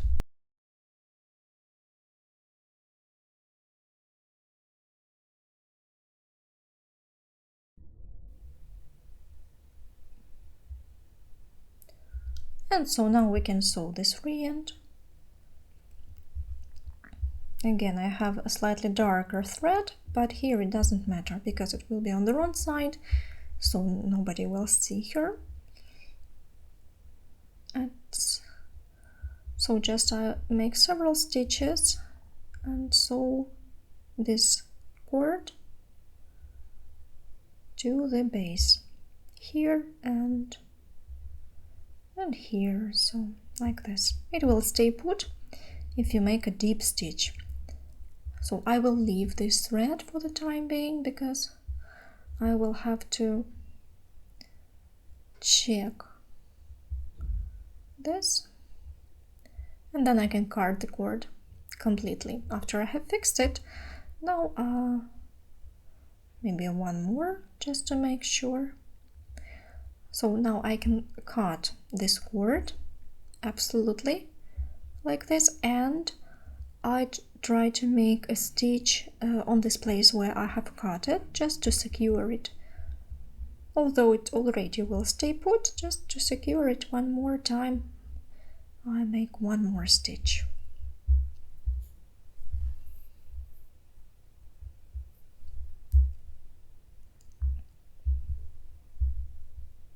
So this free end where I have cut it, I also fix it, because you see the end may start fraying as it happened just here. So to prevent it from fraying, we need to make several more additional stitches here to the very end. Of course, we will cover it with a lining, so you have to fix it for sure to make sure that this cord will stay put and this free end will not come out.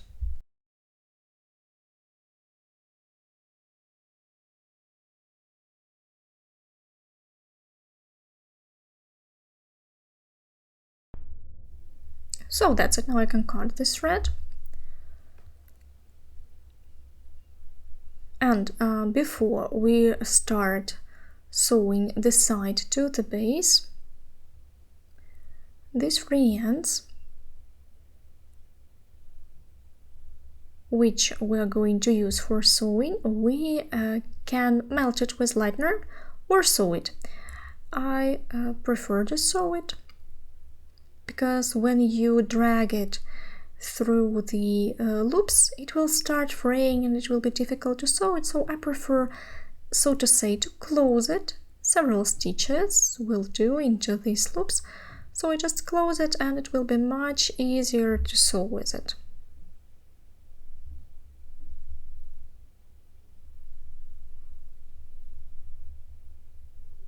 So you have just fixed it, and then you will cut this piece later anyway. So now we can start assembling the bag. I take the side of the bag, this is the bottom of the side, and here we have the markers. These markers show us where this bottom will be on the base. I have marked them 2 times because we will make 2 seams here and there into the stitches. So I have counted the amount of the rows, that is 21 here, because I have 21 rows on the side. So 21 and 22nd I have marked with the marker 1, 2, 3, 4, 5, 6, 7, 8, 9, 10, it's 20, and I have marked 21 and 22.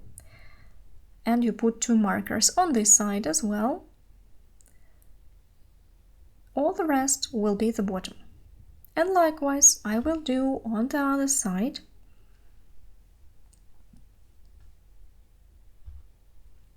On this side, here I can just follow this line and insert marker here and here. So you have counted 21, put your markers on the other side. You can put the markers just following this line. And that's it. That's all the marking that we need. Then we can go on sewing following this marking. Don't need anything else. I'll start sewing and show you how we join the pieces.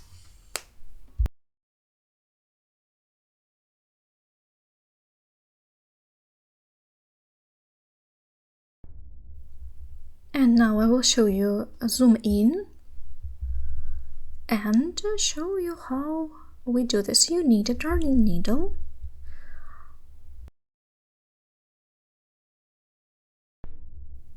and so we insert the cord into the darning needle.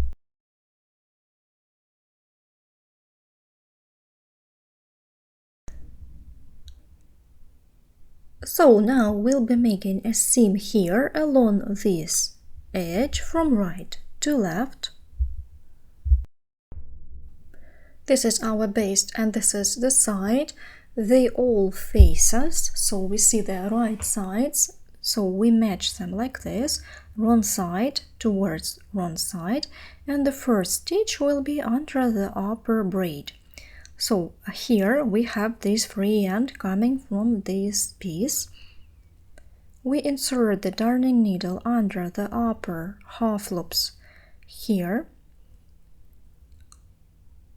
It's easy to pierce it through, so try not to pierce through the cord, but insert the darning needle into the opening here.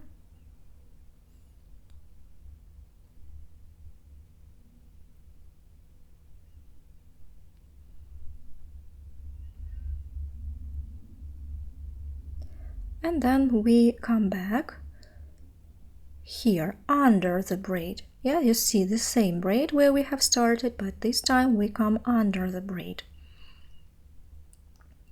So actually that's our seam. We go from this side to that, then one row lower, we will make stitches in all the openings here along the edge. These are the openings between the rows. And so they will be matching, so please pay attention that your rows here are matching on one side and on the other side. Each row, side and front, will be the same. That's the way how you can check whether everything is okay. So we go one step below into the next opening and insert the darning needle like this. Pierce it through the front part and through the side. Tighten it. And so we come back like this, inserting it from the wrong side to the right side, into the front part, into the same opening.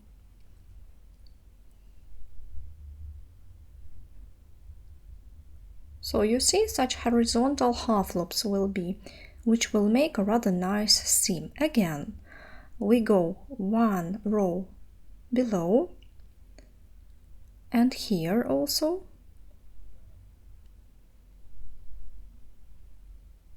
Pull the thread like this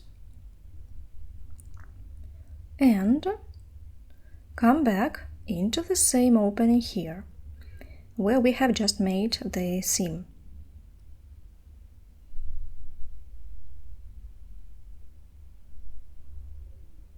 And so like this we go on working one row down, next opening, and here as well. You see that the rows are matching.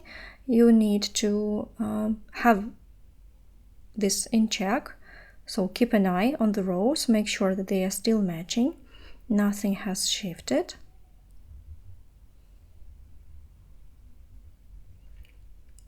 So you see that now rows are matching exactly one opposite the other. And so like this we go on working till the bottom of a bag, till the corner.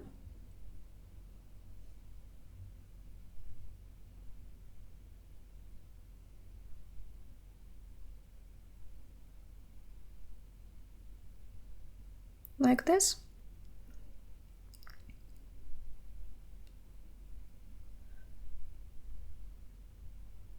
And then on the corners I will stop and show you how we sew the corners.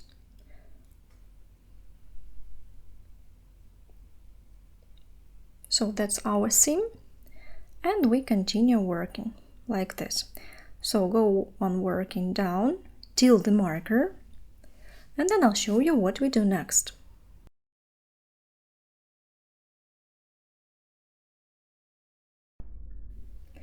So now I have already almost finished this side.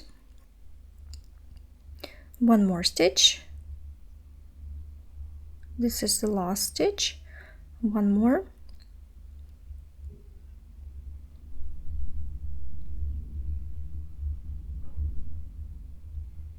And the corner will be here. So now when you have made the last stitch on the side, first I will take off this first marker, insert the hook from this side, and then into the corner here it will be sewn under these braids. So insert the needle under these half loops. The same principle, just here we will make it double on the corners to make it extra tight. We'll make 2 stitches in one opening. The cord keeps on twisting.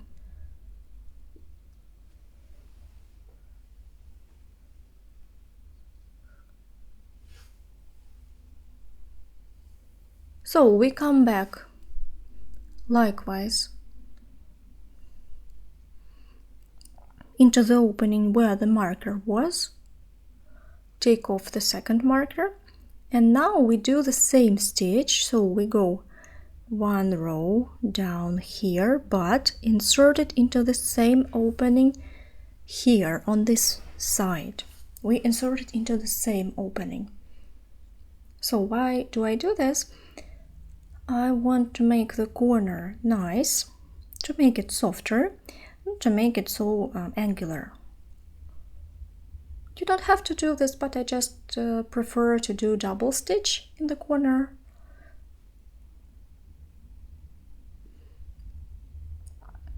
When I sew with this seam and with others as well, just make corners a little bit rounded. I think it looks nicer. So now we will be joining this bottom and this piece. Here you can check whether everything is okay. So I will count the braids: 1, 2, 3, 4, 5, 6, 7. And how many openings have we got here? Count openings between the rows: 2, 3, 4, 5, 6, 7, 8. One more. So we see that somewhere we will have to skip one opening on this side, so that we have the same amount on this and that side. Because we have 8 and there we have 7, it's okay. So here we continue moving likewise. Insert the hook here, just pull 2 half loops here, then return,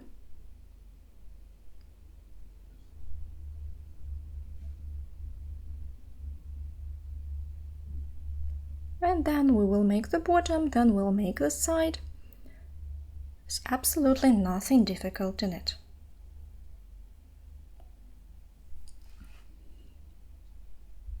Next opening, next 2 half loops on the other side, then return into the same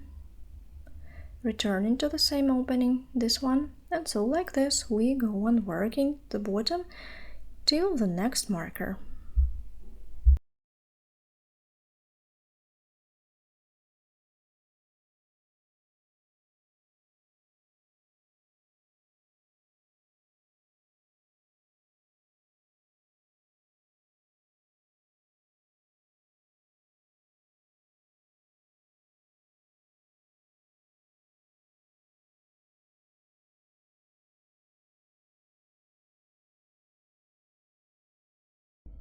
And so now we have almost, I'll have a look. So here you can count 1, 2, 3, 4, 1, 2, 3, 4. And by the way, maybe I will not have to skip. The amount of stitches is okay.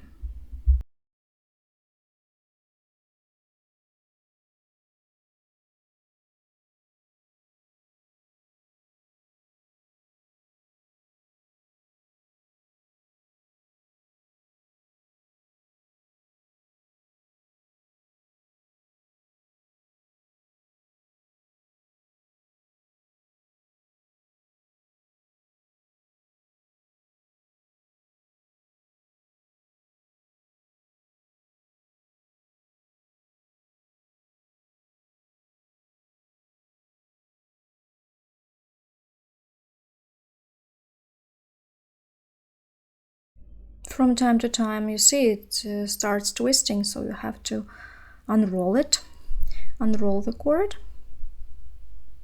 or it becomes difficult to work with it.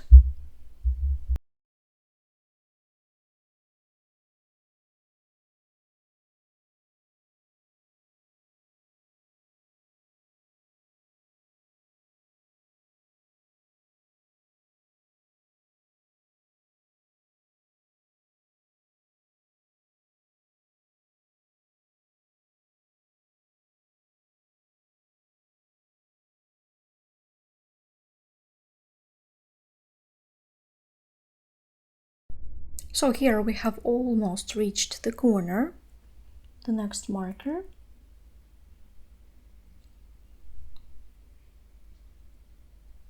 You see I haven't skipped any stitches, it just happened to be the same number on both sides, so it turned out okay.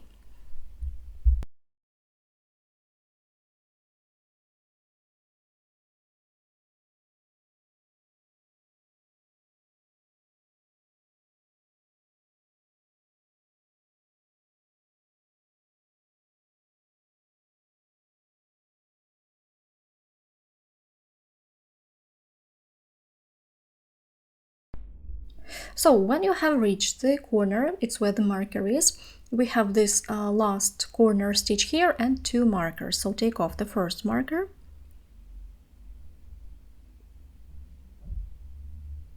insert the needle, and here under the braid.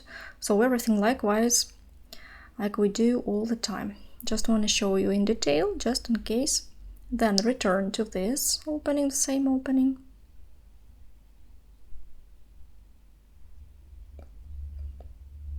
Then the second marker I take off and I make it into this opening and then into the same opening on the side. Here, you see, we make a double stitch into this opening on the side. And that's how we make the corner.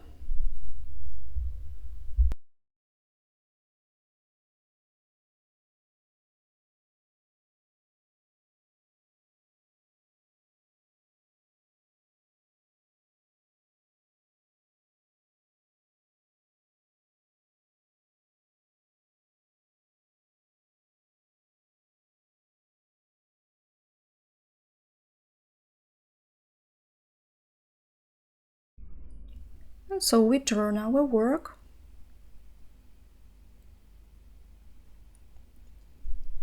like this, turn to the same opening, and now we turn our work like this, and we have only this side left.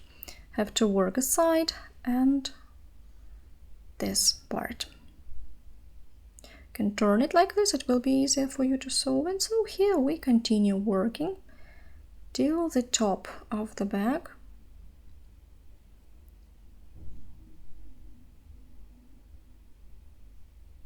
So likewise, you keep an eye that the rows are matching, and here we insert it also into the openings between the rows here and between the rows here, so that the rows on both sides are matching. If you have made no mistakes, then the sides will be just opposite each other.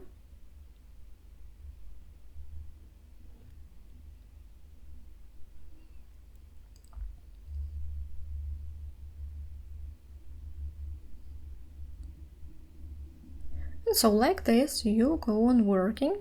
You see rows are matching, like this you go on working till the top. here. Here we will finish, and I'll also show you how we finish the seam. And then I will not be showing you so detailed all the other pieces because they are sewn absolutely the same. The other side, I mean.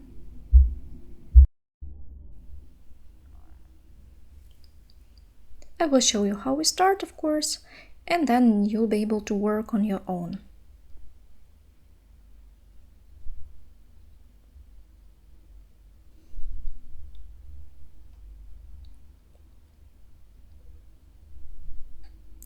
So go on working till the top here, and then we'll meet.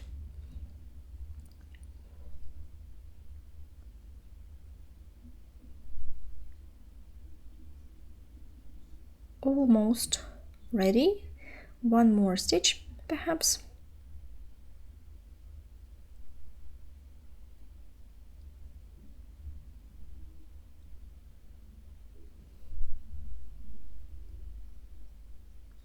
So here we have one stitch here and one stitch here and here, 2 stitches. We have checked that all the rows are opposite each other, everything is okay. It's so that you can check that you have made no mistakes.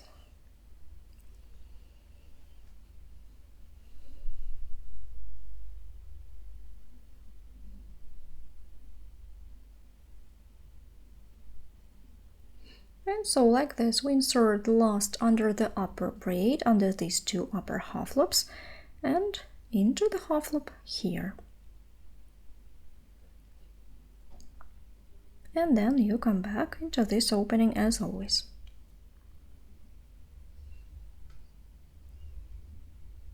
So tighten it, and now we need to fix it somehow. So I will make it 1 stitch down, pull the working thread inside, and inside, as always we do, we hide it behind several stitches. I'll cut it first, then I will hide it behind several stitches and sew the end.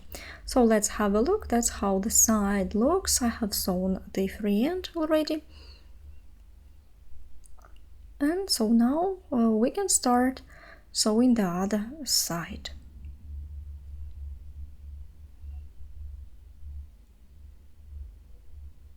So the difference is that here we have a free end that comes from the side. Again, right side to right side. Right sides are facing us, wrong sides are towards each other. Here we have this free end, you see, that comes from the side, not from the front part. So now I'll show you how we start work. I have made a zoom in so that you can see it better. We insert the needle under these 2 half loops here.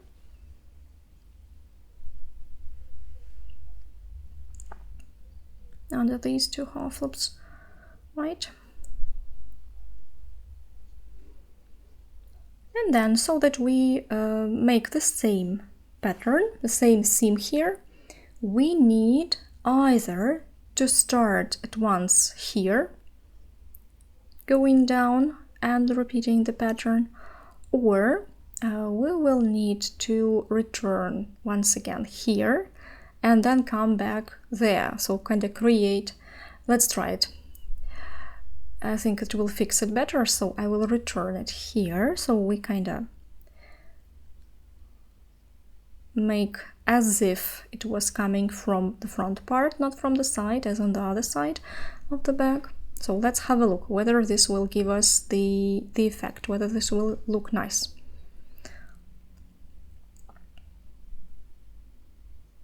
Well, I think that it looks okay. Okay, we'll give it a try.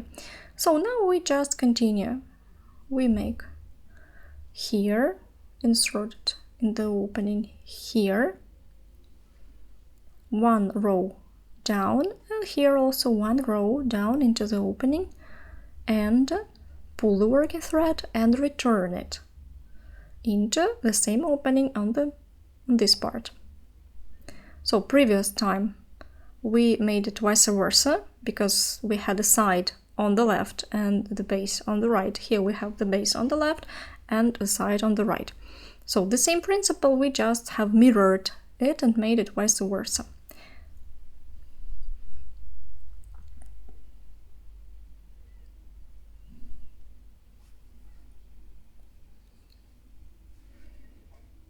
And so like this we keep on going, making this seam. Also we check that the rows are one next to the other, the rows are matching, and that's the way how you check whether you haven't made a mistake and skipped a row or two.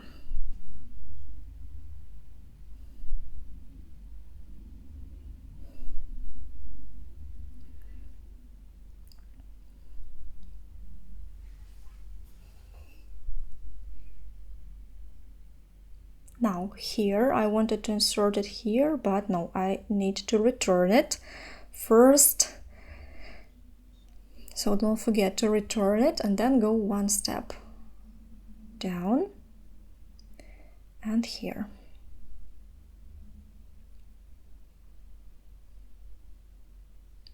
And so we will get like the same seam here. Visually it will look the same on both sides.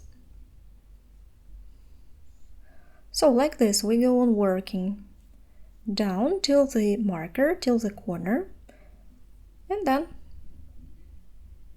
I'll again do the corner,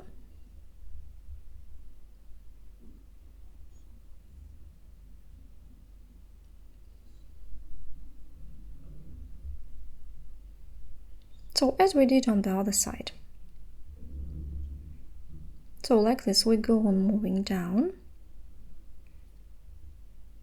and then continue along the perimeter till we again reach the top of the bag. At the end I'll show you how we finish it, and then we will start sewing the flap to the base. So go on working along the perimeter till you reach the top of the bag again.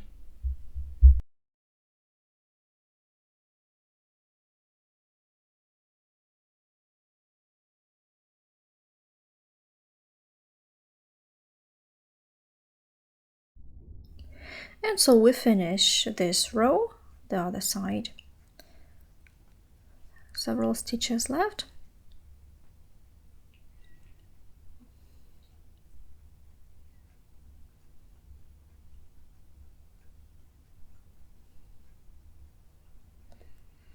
So let's have a look who will try the flap on.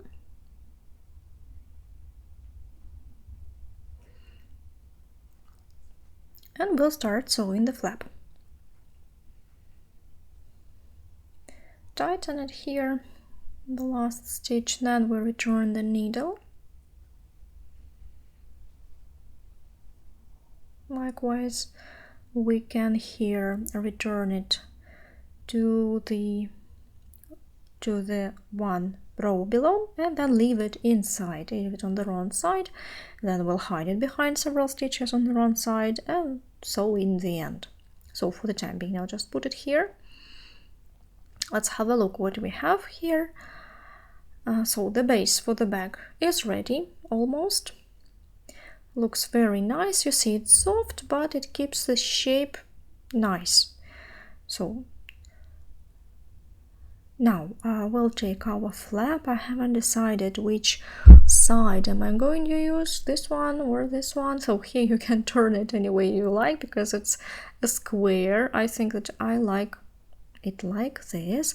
Now I'll try it on just to find the right place for it, and then perhaps it covers almost completely, just we see a little bits of side, but it is okay.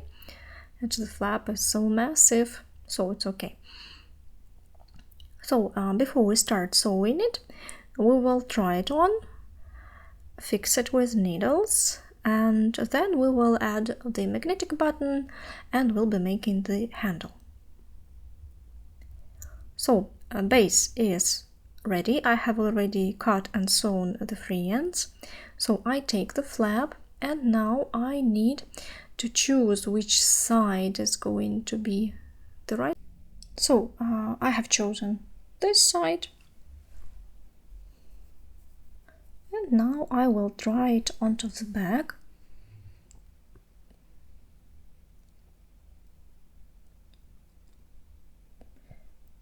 So I will put it like I want it to be. So I want it to be not lower, you see, not lower the back, but the same level, maybe even a little bit higher. Here you can mark that this row will be along this one so that it matches the corners like this, the same level. And then you need to fix it on the other side, mark the place where it's going to be.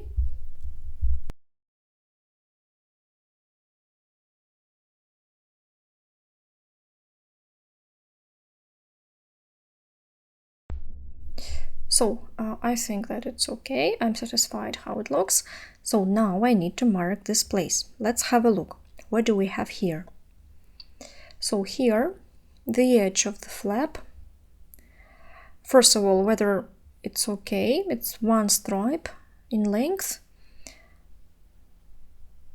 Almost covers this upper part. By the way, before you choose this, you can also choose the side which is going to be a front part and back side.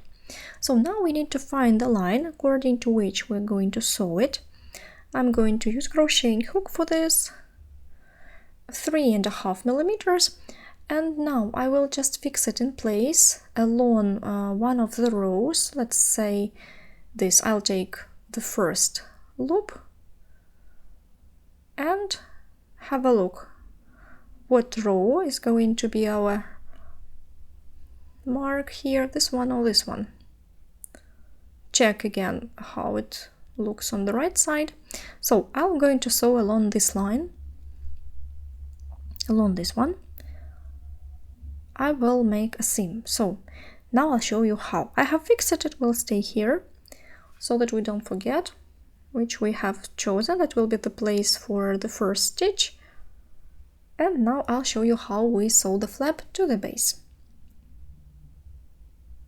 So now I'll take number 4, but perhaps I'll use 3.5. Now I'll see. So we need, as we have already inserted one hook, so we already have it here into the opening where we will make the first seam. So we grab the working thread and pull it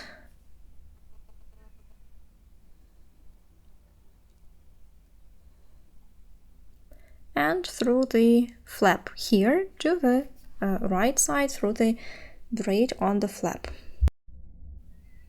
So here we will insert the hook back into this braid and follow this row.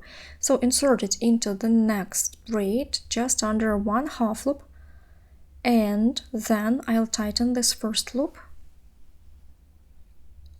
like this and insert it into the next opening here. Pull the working thread from the inside. It's not very handy to show on camera,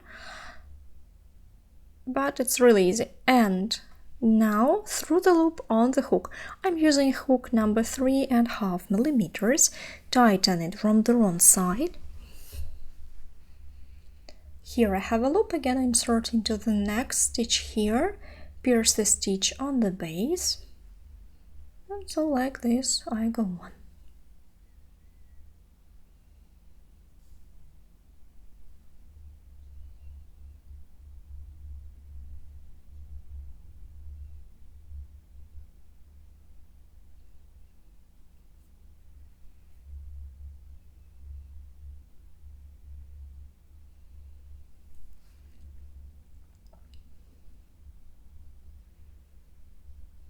And so like this we go on moving till the end of our flap, making a stitch in each stitch here, and into each next opening we make slip stitches.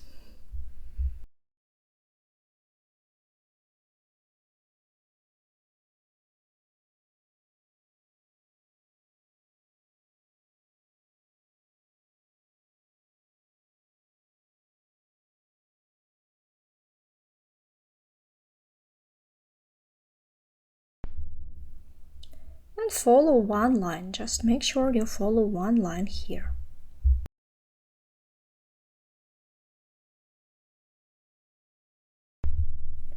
So like this we get such nice braid as a result. I have made almost 1/2. And when you have made the most part, it becomes much easier to work and quicker, of course. At the end, I will show you how we finish this seam, how we fix the thread. And so we go on working like this, making slip stitches. Now I have almost made it till the end of this row. Now I count how many stitches I have left. 1, 2, 3, 4, 5. Here I have 1, 2, 3, 4 openings. So one stitch, I will skip this one, it's so small. I'll insert the hook in the next, it will come exactly here, next to the opening.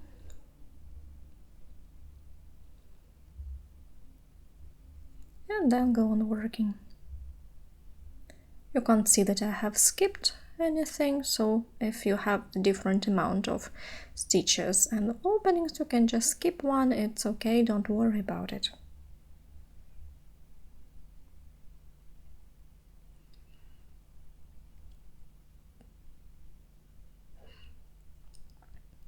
So now you could have made one more stitch here into this one, but I am not sure that I need it, because here I have you see, skipped a little bit. So here as well, this will be the same on this side, it will look symmetrical. So now I will turn it right side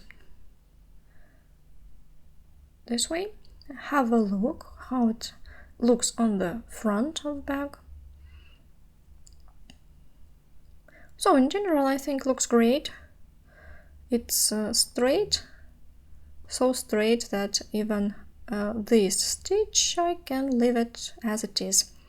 But we will make it like this. You can make a seam here. You can make one more stitch or leave it as it is. So no, I'm not going to sew it. I'll just stop here. I'll cut a longer free end.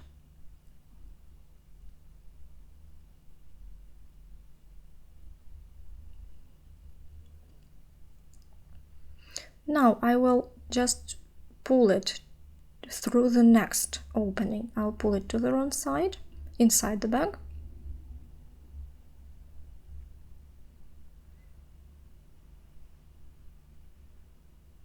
Like here, for example.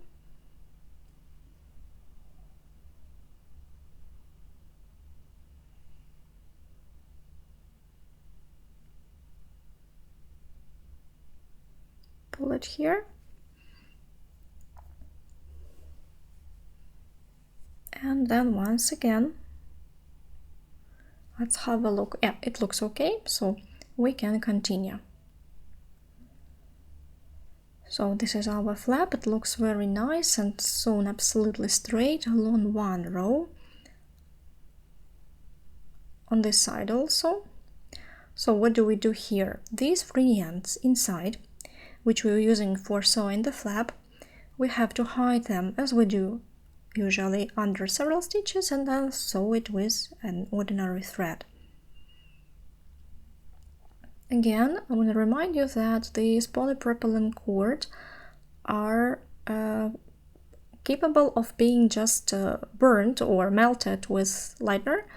I don't like it because it doesn't look nice. When it's burnt, it gets such dark black burnt end.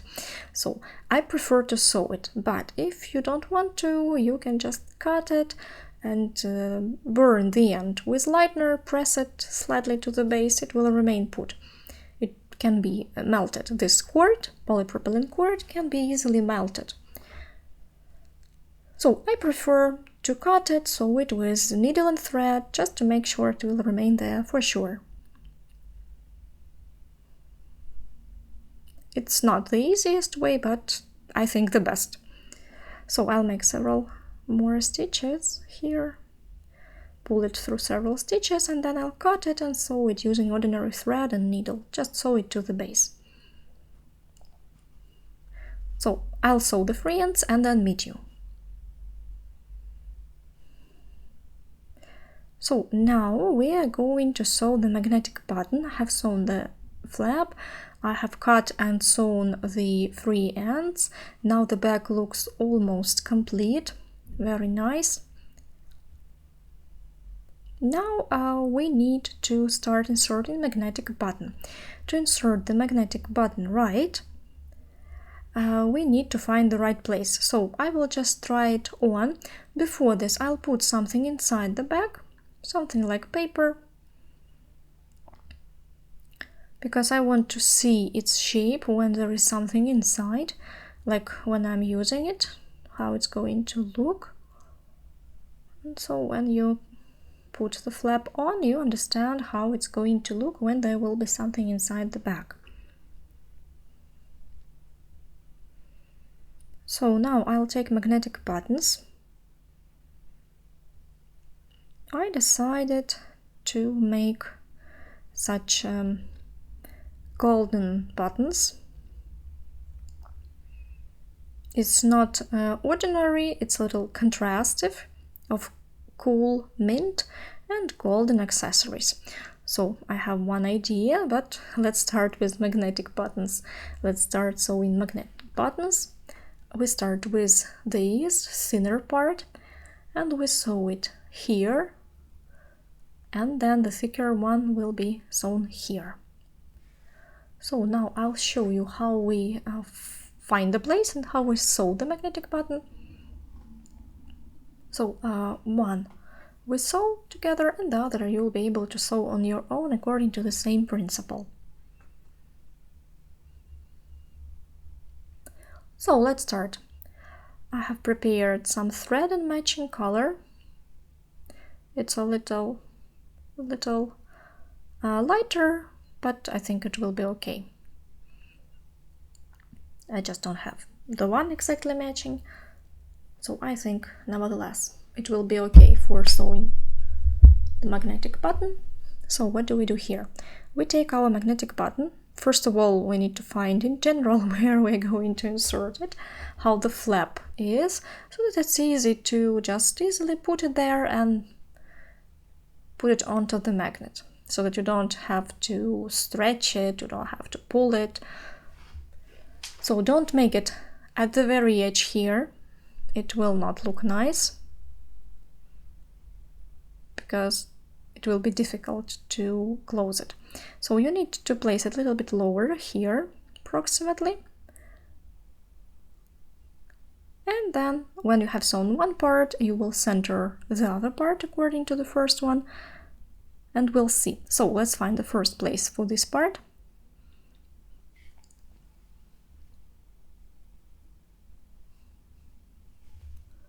And so now, without any knots, we fix the thread in the base. You see, I don't make a knot, I just fix it like this, it will remain there. Make several stitches through the base, or you can make a knot and hide it inside carefully. Just I prefer to do it without any knots. It's up to you.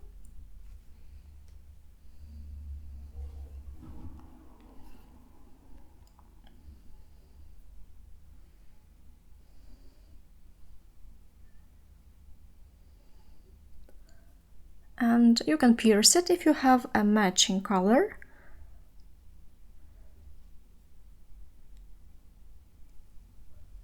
Like this.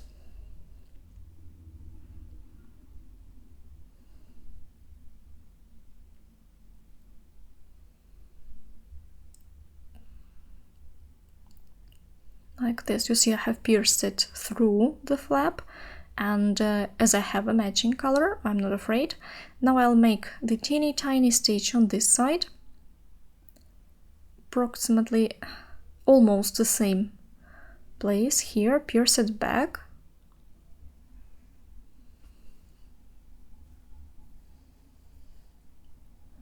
And so like this, we make 5 to 6 stitches, or 10, as you like, yeah, like kinda you are sewing a button. Here.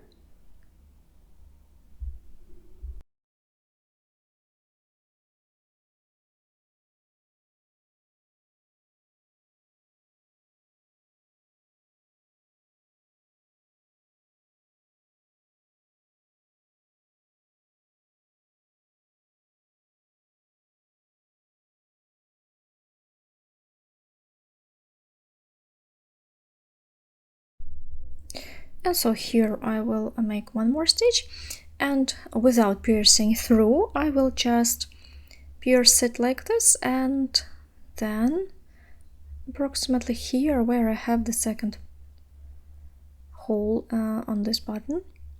And so like this I'll sew the second opening, and the third and the fourth likewise. Into these little openings on the button. Here I can pierce it through, so all the rest, so one button, then the other.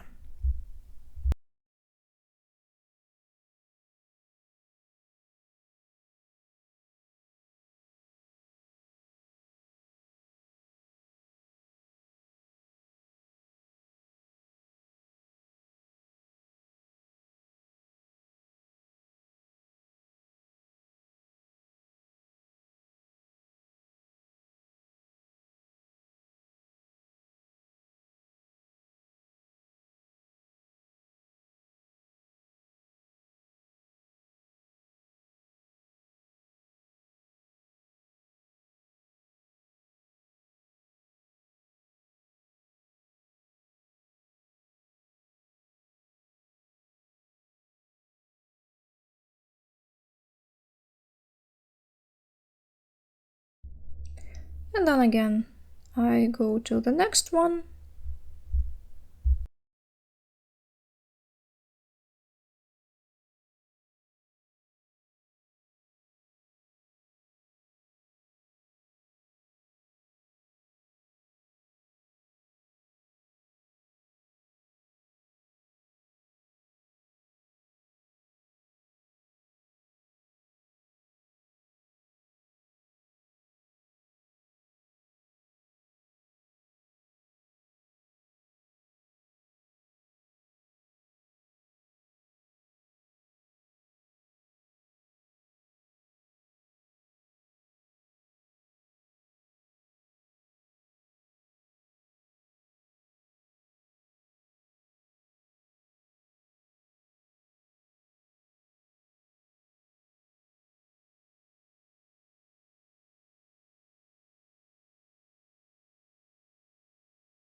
A last stitch here, somehow like this, then go to the fourth one, repeat the rest.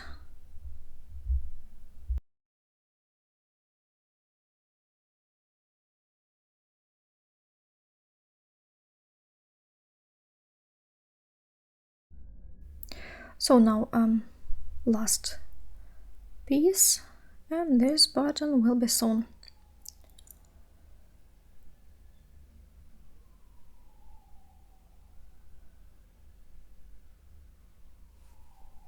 So this part will be ready.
So here we pierce next to it, we will fix it, cut the thread, and this button will be sewn. I don't make knots at the end, as I don't make knots at the beginning, and so just make several stitches through the base to fix the thread inside, and then I can just cut it.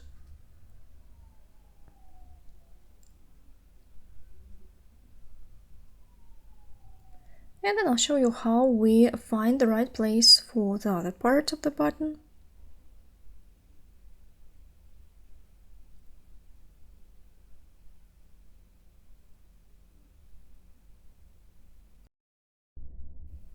And so it's ready. Now I can cut it.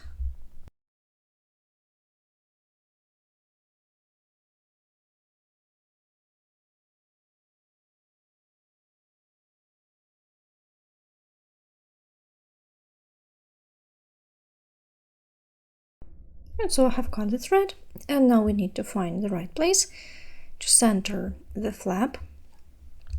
So to center the flap, we need to put it like this.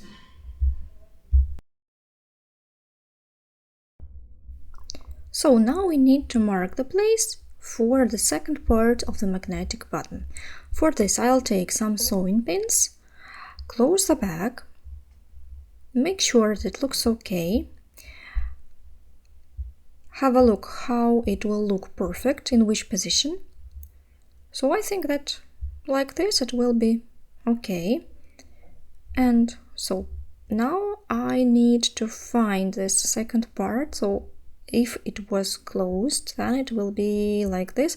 It's difficult to show it to you on the camera, but now we insert the sewing pin into the one corner to fix it in place, exactly in the same place where it is now. So here, 1 or millimeter to the right, to the left, doesn't matter, frankly speaking, but try to make it more or less precise. Check it again, if you close it onto this place, how it will look, how the flap will lay on the bag.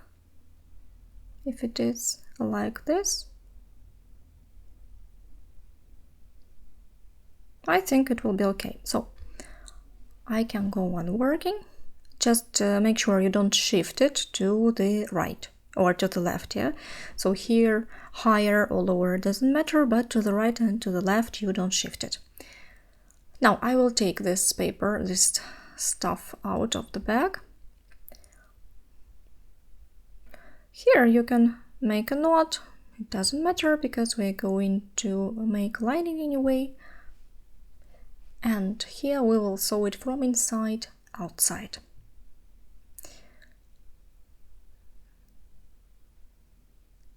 So first I will pierce it through this one, through this corner which I have fixed with sewing needle.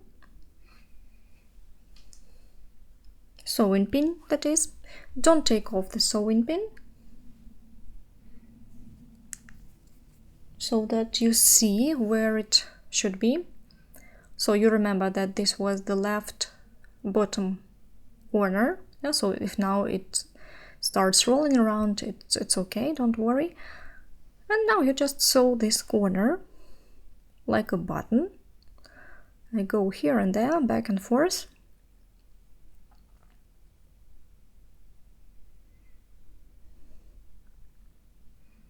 Just make sure you don't shift it to the right or to the left, towards the center of the bag or towards the side of the bag. It's really easy to sew it. Here, so I'll take this pin out.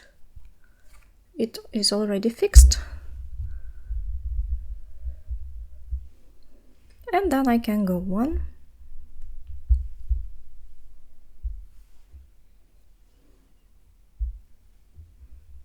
And so here we sew according to the same principle. We sew this part, then that part, all the corners of this button.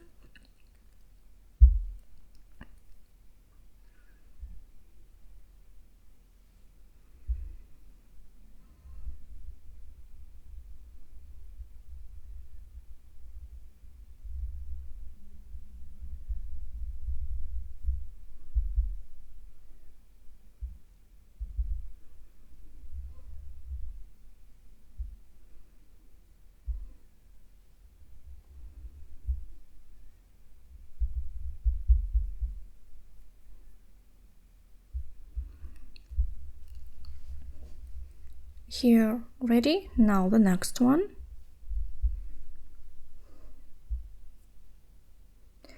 And that's it. Now you can go on sewing all the corners of this button.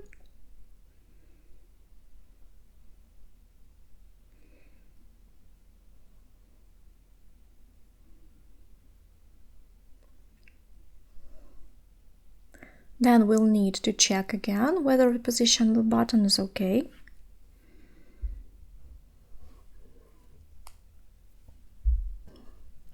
So I have sewn one button. Now I'll show you that when you close it, position of the flap is the same. It's important. It's not shifted. I like the way it turned out. So if it is okay, if you are satisfied the way it looks, then you can continue. So the second button likewise. Also put something inside the bag so that you can see how it's going to look when there is something inside it. And then we can start making the handle.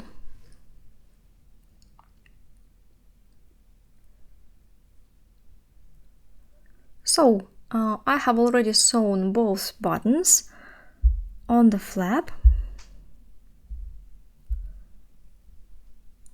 The way they look. You can test it several times, open and cross.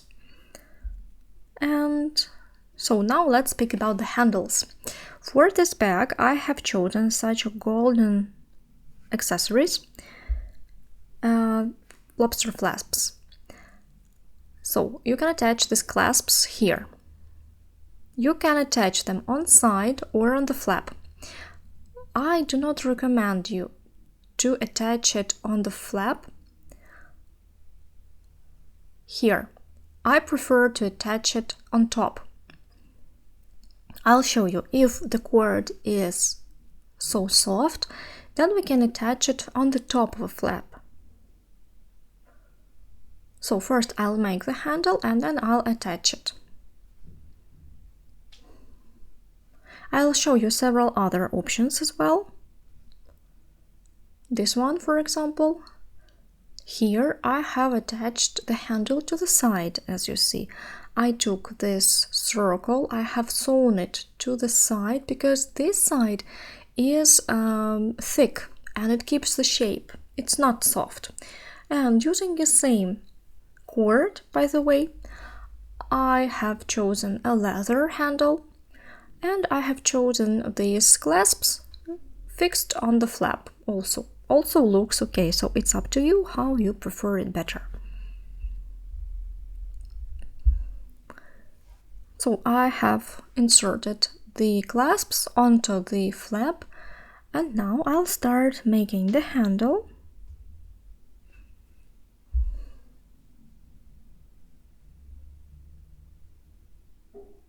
Here I have about 3.5 and here also about 5 centimeters.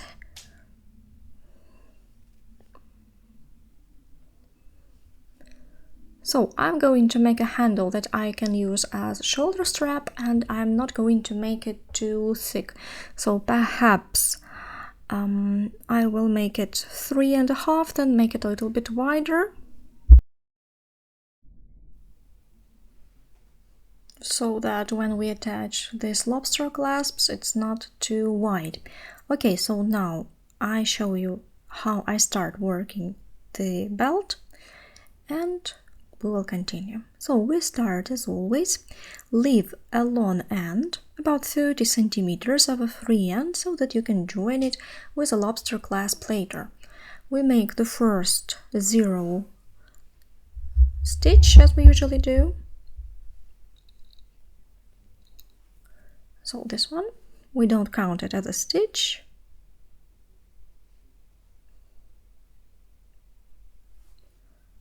So you will have your own width, but here we have to think about the width of our lobster clasp first of all. And then you can make it wider as you like.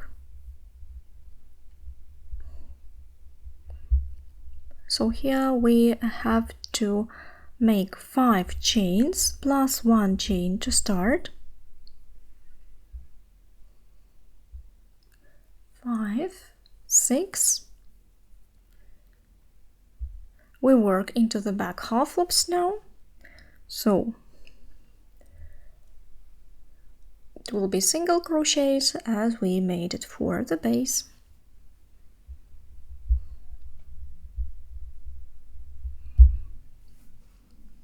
When you have done the first row, try it onto the lobster clasp to make sure that the size is right.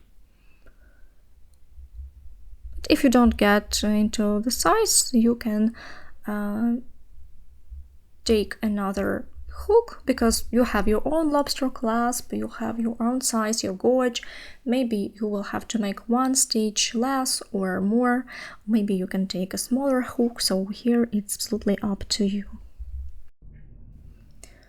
So I have tried it onto lobster clasps. For me the size is absolutely okay, so now I take one more lifting chain, turn my work, and here perhaps I will make it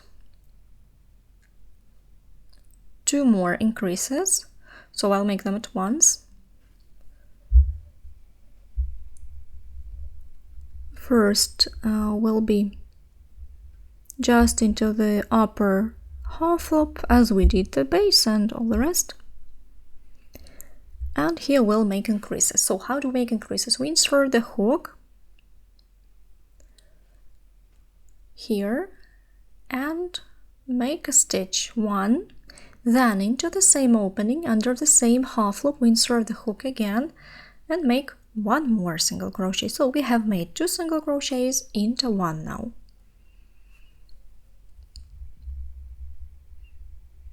Then we'll make just a single crochet and then we'll make an increase, also 2 single crochets into 1. 1 and then 2, and the last stitch here, it's a little bit in diagonal, you can pull it a little bit more. So here we will get 7 single crochets, 1, 2, 3, 4, 5, 6, 7, yeah, 7 in this row.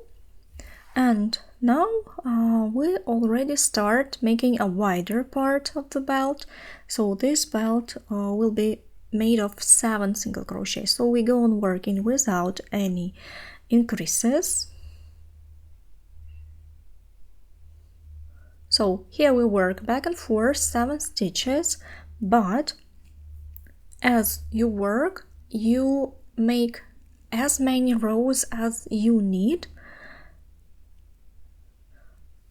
So for example, 10 centimeters for clasps, I would like to make it about 80 centimeters. So here you take into the consideration the size of your clasps, because they add the length. I prefer the bags that have slightly shorter handles, so it's up to you. You can vary the length of your handle. And so here we go working back and forth without any increases. When you have reached the last rows, you will make 2 decreases. So I'll show you how to make these decreases to compensate for the increases that you have made.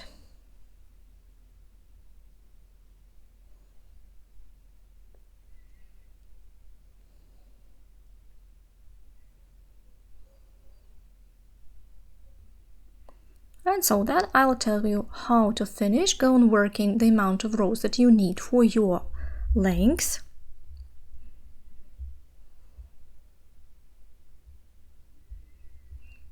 So I have made the length of the handle that I need, and the last 2 rows I'll show you how we make decreases. You have your own length, of course. I'll show you my handle. So how do we make decreases? Insert the hook under our first braid and then under the next. And now we make it 3 loops together. You see, from 2 stitches we have made 1. And then at the end we will make one more increase. I work quite tight, so bear in mind that my gauge is tight, so my handle is not too soft, but neither too stiff as well. So it's kind of middle gauge here.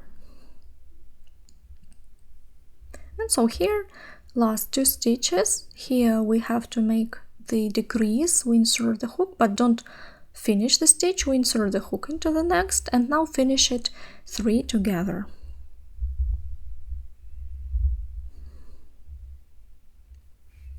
And I'll make one more row.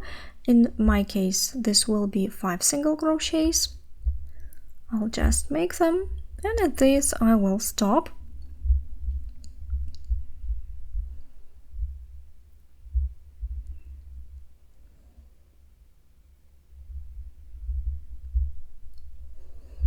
I have an interesting idea how to add decoration of a chain to this handle. I'll tell you, and we'll try whether it will work or not. So we'll see. Here we pull this free end and leave it.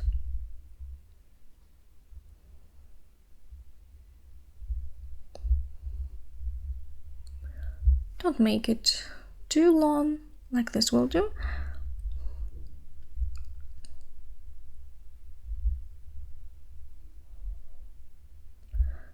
And so now I'll show you how we sew it together. I take a darning needle, insert the cord straight into the darning needle,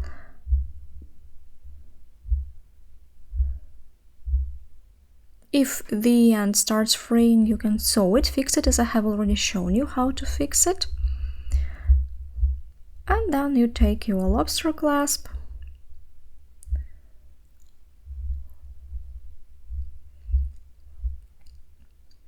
and it's really simple. You just insert the darning needle into the clasp,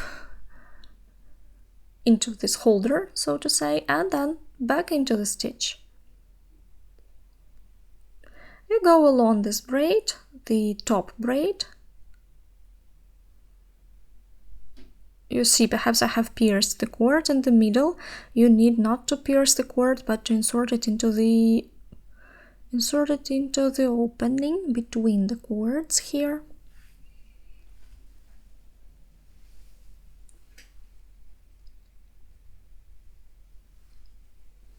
Like this, tighten the first loop.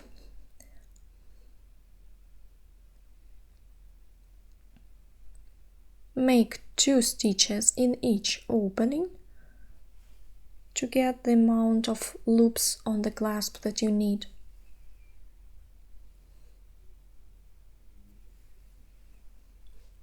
Let's have a look. No, I do not quite like it. I think perhaps I'll make it.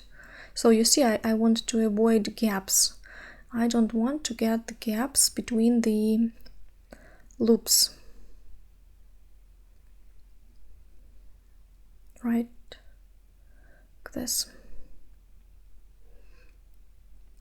And so now insert it here.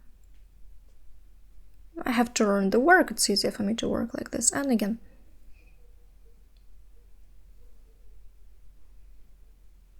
You see, this way it looks much better. So we'll get 2 stitches into each opening. So like this, we go working into each opening.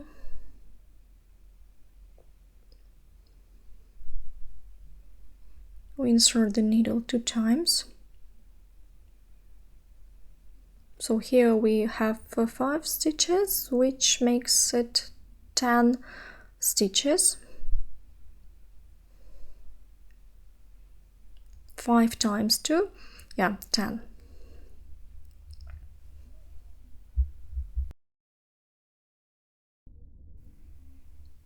So last stitch here. So you see that it is so easy, but it looks very nice. So this is going to be my right side, and this is going to be my wrong side. And that's where I hide this free end. and sew them as I have already shown you. So then I will sew the free end and cut it. And according to the same principle, we sew the other side of the handle, the other lobster clasp, to this side using this free end that you have left on this side. Here you can undo if you're making the first loop as I did, so you can undo it. It will make it a little bit better. Here you can even pull it, like kind of make a false slip stitch, so you can pull it and it will look like just one more stitch.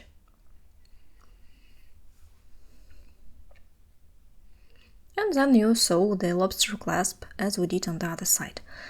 Now my handle is ready. So this is the right side. Lobster clasps are ready. I think that they look very nice. And length is 83 centimeters. The width is, let me measure.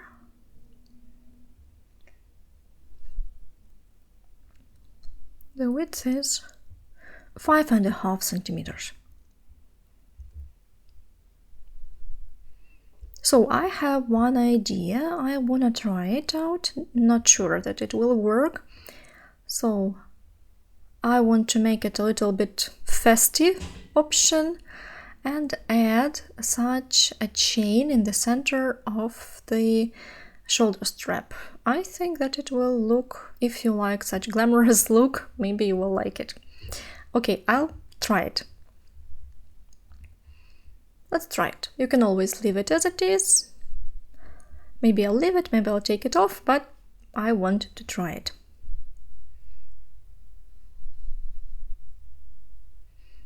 So, this is the right side of my shoulder strap. I took a darning needle with the same cord. I'll place it in the center. And now I will insert the darning needle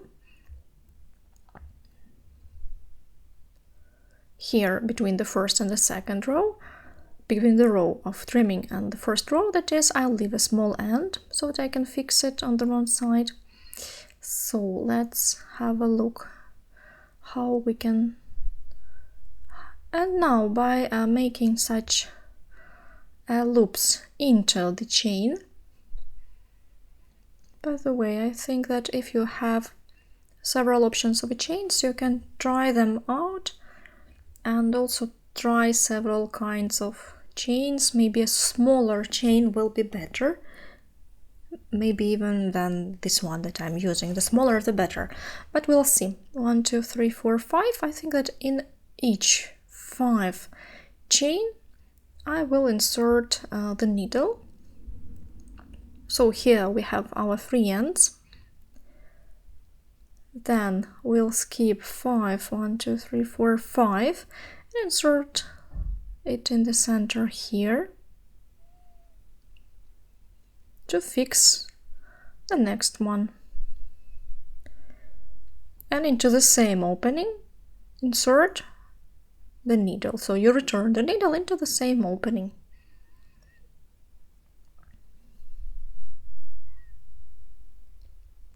Like this. Then I skip 5 again. 2, 3, 4, 5. 1, 2, 3, 4, 5. Yes, here again. So like this, 5 in each 5 chains. It's really fast work because you skip a lot.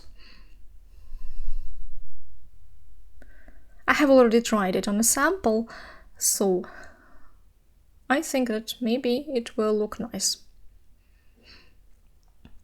Here we will have such long loops, but I think it's okay.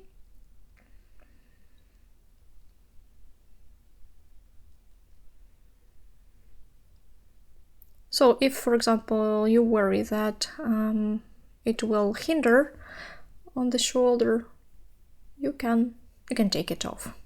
You can just make some part with a chain and then make some part of handle without a chain, which is going to be exactly on your shoulder, yeah? So, and then continue the chain again. So here you can try several options. I haven't cut the chain, so I will have a look. I have a longer one, about 1 meter. I will cut it later when I'm sure that I will leave it on the bag.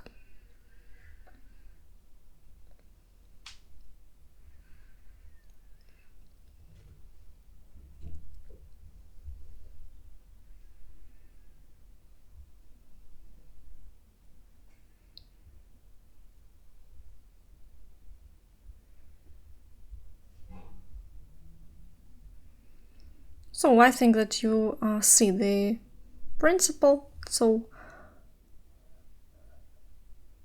if you like this idea, you can also decorate your handle with such chains.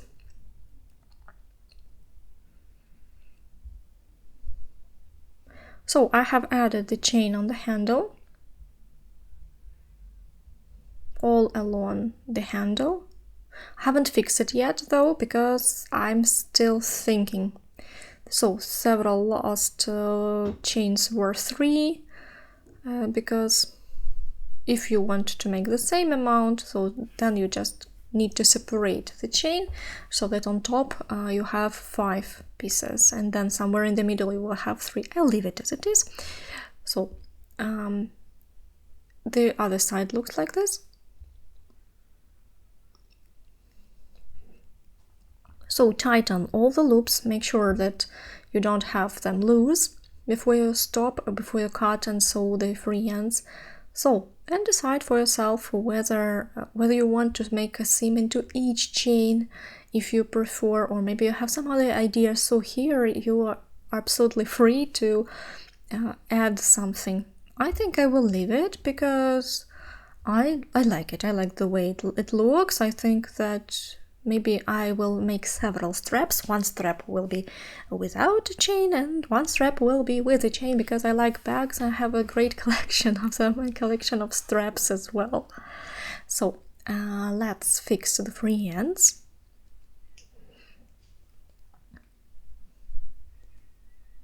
And so the bag is almost ready. We need only to sew in the lining. So I have made such a handle, shoulder strap. You see, I have made it 3 by 3, not 5, but 3. I decided that this way it will look better. So here I decided to leave this chain, so you can use it. You can use this idea if you like it. The bag already looks complete. It has a finished look and you can use it like this without a lining, but if you want, you can also add a lining inside the bag. I'll tell you how we cut and sew into the bag the lining. So to make the lining, we need first to measure our bag. We need to take some measurements, write them down on paper, and then cut the lining. So let's take our measuring tape and measure it inside the bag. I put the measuring tape starting from one corner. Just remember where you have started, and then you go pressing it tight along the inside wall of the bag.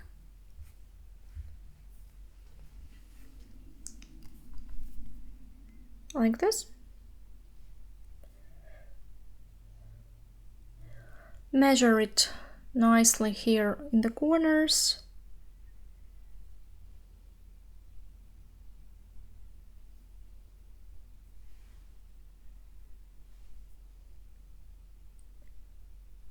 So this is going to be our circumference, and then I'll take 64 and a half. Okay, let's make it 65 centimeters. I'll take a little bit more, because better make it more than less, yeah? Then you will run out of fabric. So the piece will be such a rectangle, one piece. It's one piece of fabric, which will have its width. Width will be the circumference divided by 2. So I have 65 centimeters divided by 2. This will be 32 32.5 centimeters. So the width of my fabric will be 32.5 centimeters plus 1.5 centimeters seam allowance on each side. So 32.5 plus 3, this will make it 35.5 centimeters. So here we'll have 35.5 centimeters. Will be the width of our lining. Now the height. If you have one whole piece of fabric, you don't have a seam on the bottom, then you need to measure the height of a bag or depth of the bag. So I'll start sewing here under the first row, let's say. So I start measuring here, go down,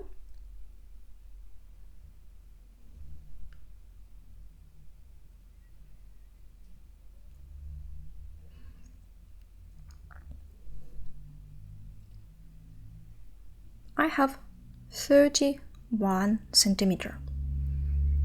So 31 centimeter plus 3 centimeters for the seam allowance. 31 plus 3, 34 centimeters. Here it will be 34 centimeters, almost a square. If you have two pieces of fabric like this, then you will just make the same width, 35.5, and here you will have this 31 divided by 2. This will be 15 and a half. And for this you will add 3 centimeters. It will be 18 and a half. So each piece will have 18 and a half centimeters in height. The same with this one. And you just make a seam on the bottom. So here you can choose either use it one piece of fabric for the lining or two pieces of fabric for the lining with a seam on the bottom.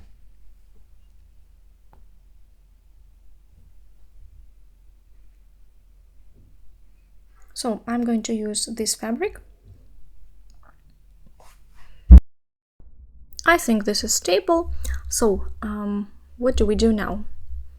The height and width. So along the width, this right side, we need to fold it on top. This will be the top of a bag. So we will fold it here about 1.5 centimeter and put the pins in place to make our first seam. So we do this on this side and on this side as well. So for the top of the lining, we fold and pin two sides along the top edge of the lining.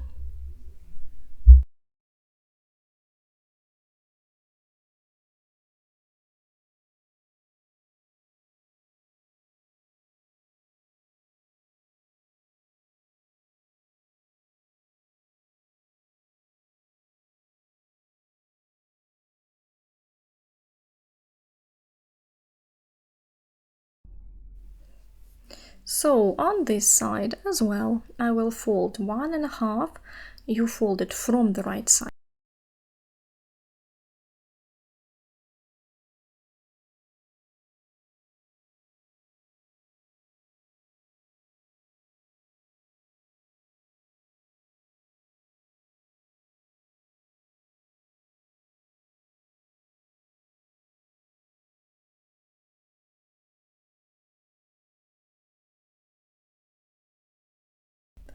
So if you have a tag, if you're going to add it, you can add this label in the middle. You make a seam here and then I'll show you how we go on sewing the lining. So I have made these two seams. I decided to use a contrastive thread of brown color. So we fold it double like this, right side to right side.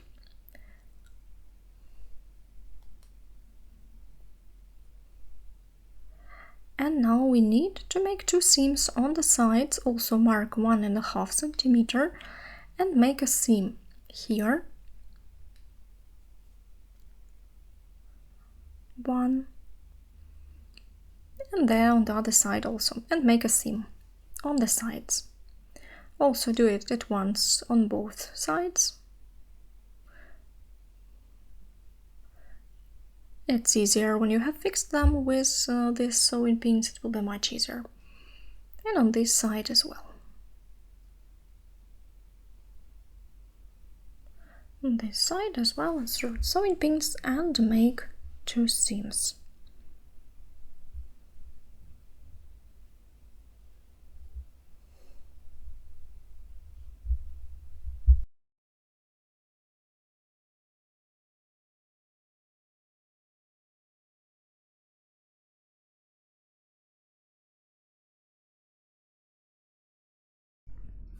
So now you need to make 2 seams on this side, and we'll have only to make the bottom for the bag. I'll show you later.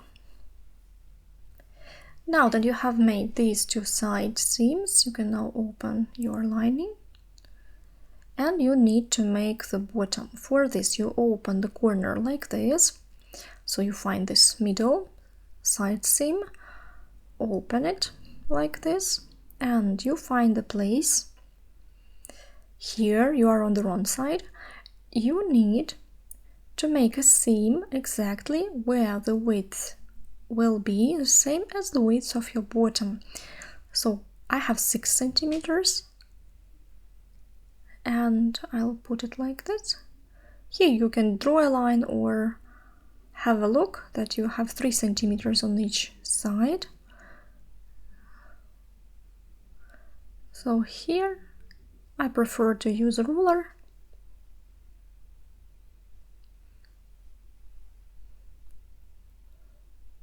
And you fix this place with sewing pin, and here you will also make a seam like this. On the other side as well, open the corner, find this line where you have 6 centimeters.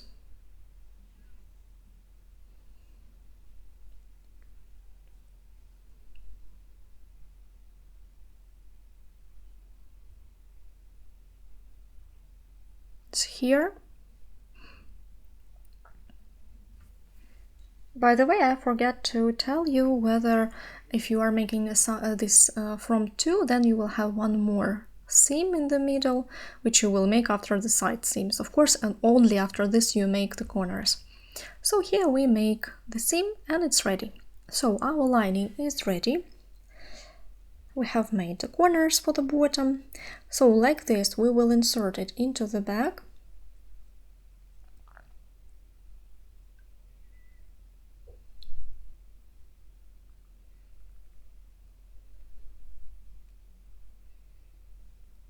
Label is on the back wall.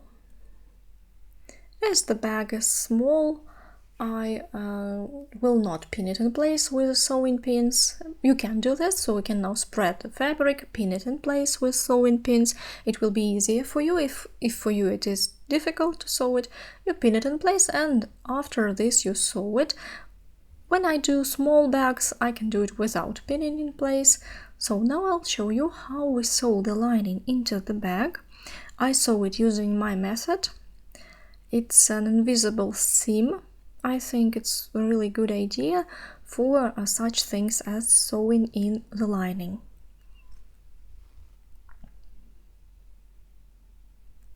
So now I will take some thread in matching color matching to the bag. First of all, it's a little bit lighter, but it's okay. So what do we do? Now we start sewing in the middle. We need to center this label, so I will start it here. So first we need to fix the thread on the bag.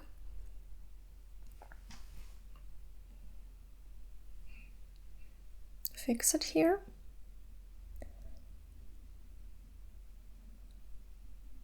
And you start exactly on the line where you will start sewing the line. I'll start sewing it along this line, so I will pierce it exactly here. Then we take our lining. I will make a zoom in so that you can see. everything in detail.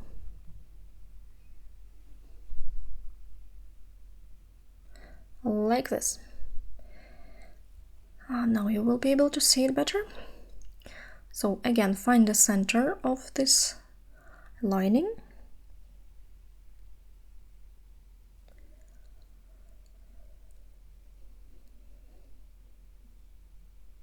So we insert the needle exactly into this very top of the lining where we have folded. So we insert it exactly here. We pierce it horizontally inside 5 to 7 millimeters to the side,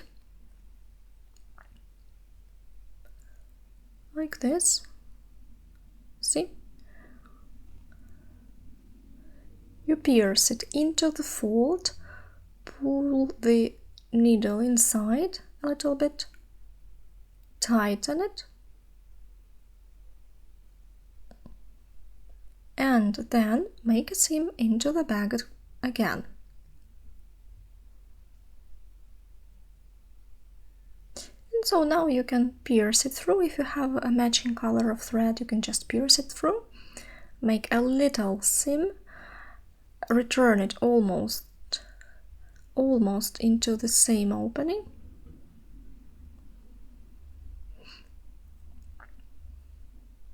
so that the seam on the outside will be small, and here we make it into diagonal, so we make a step.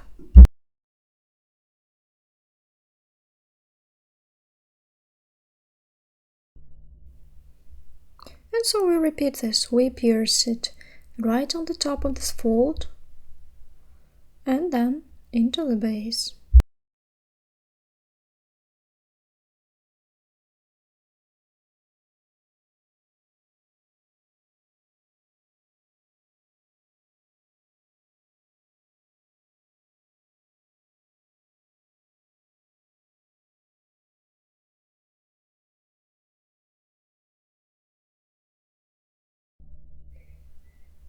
And so like this, pierce it through the base, then make a little diagonal stitch. As you can see, this is absolutely invisible seam. You can't see it at all. And so like this we go on working all along the perimeter of the lining.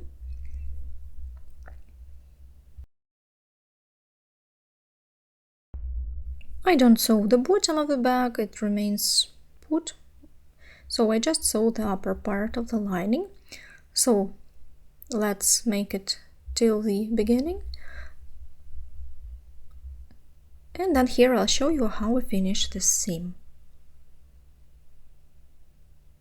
So I have almost made sewing in the lining. Here I have to make several more stitches.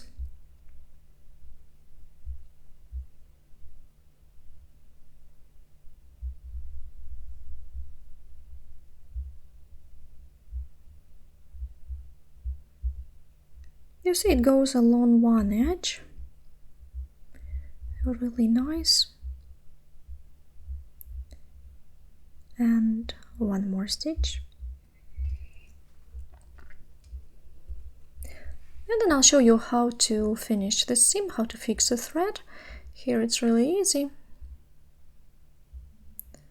So I don't make knots. First of all, I prefer to make it without the knots. I just pierce it through the base somewhere here, and then back and forth several times so that I fix the thread into the base of a bag. It will stay there, it will not come off, so you can not do the knot and it will not matter. Let's do it again like this several times. So now you can just cut the thread and that's it. Our seam is ready and the lining is sewn in.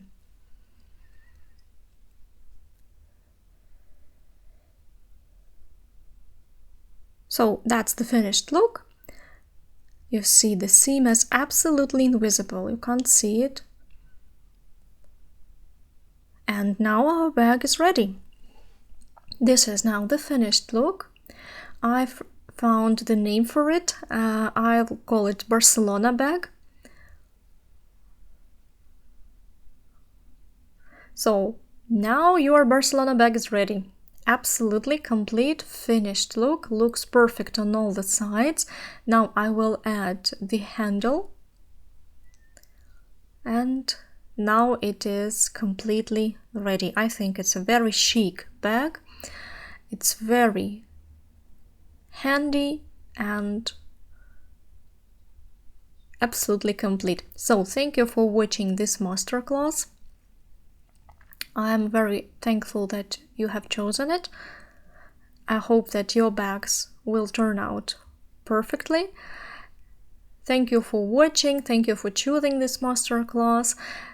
And I hope that you liked the process and it was interesting for you. I wish you a lot of creativity, inspiration, and to make a lot of the bags. And I will try to supply you with new masterclasses, new ideas. This was Oksana Rudko and my brand of knitted bags, La Accessory. See you. Bye.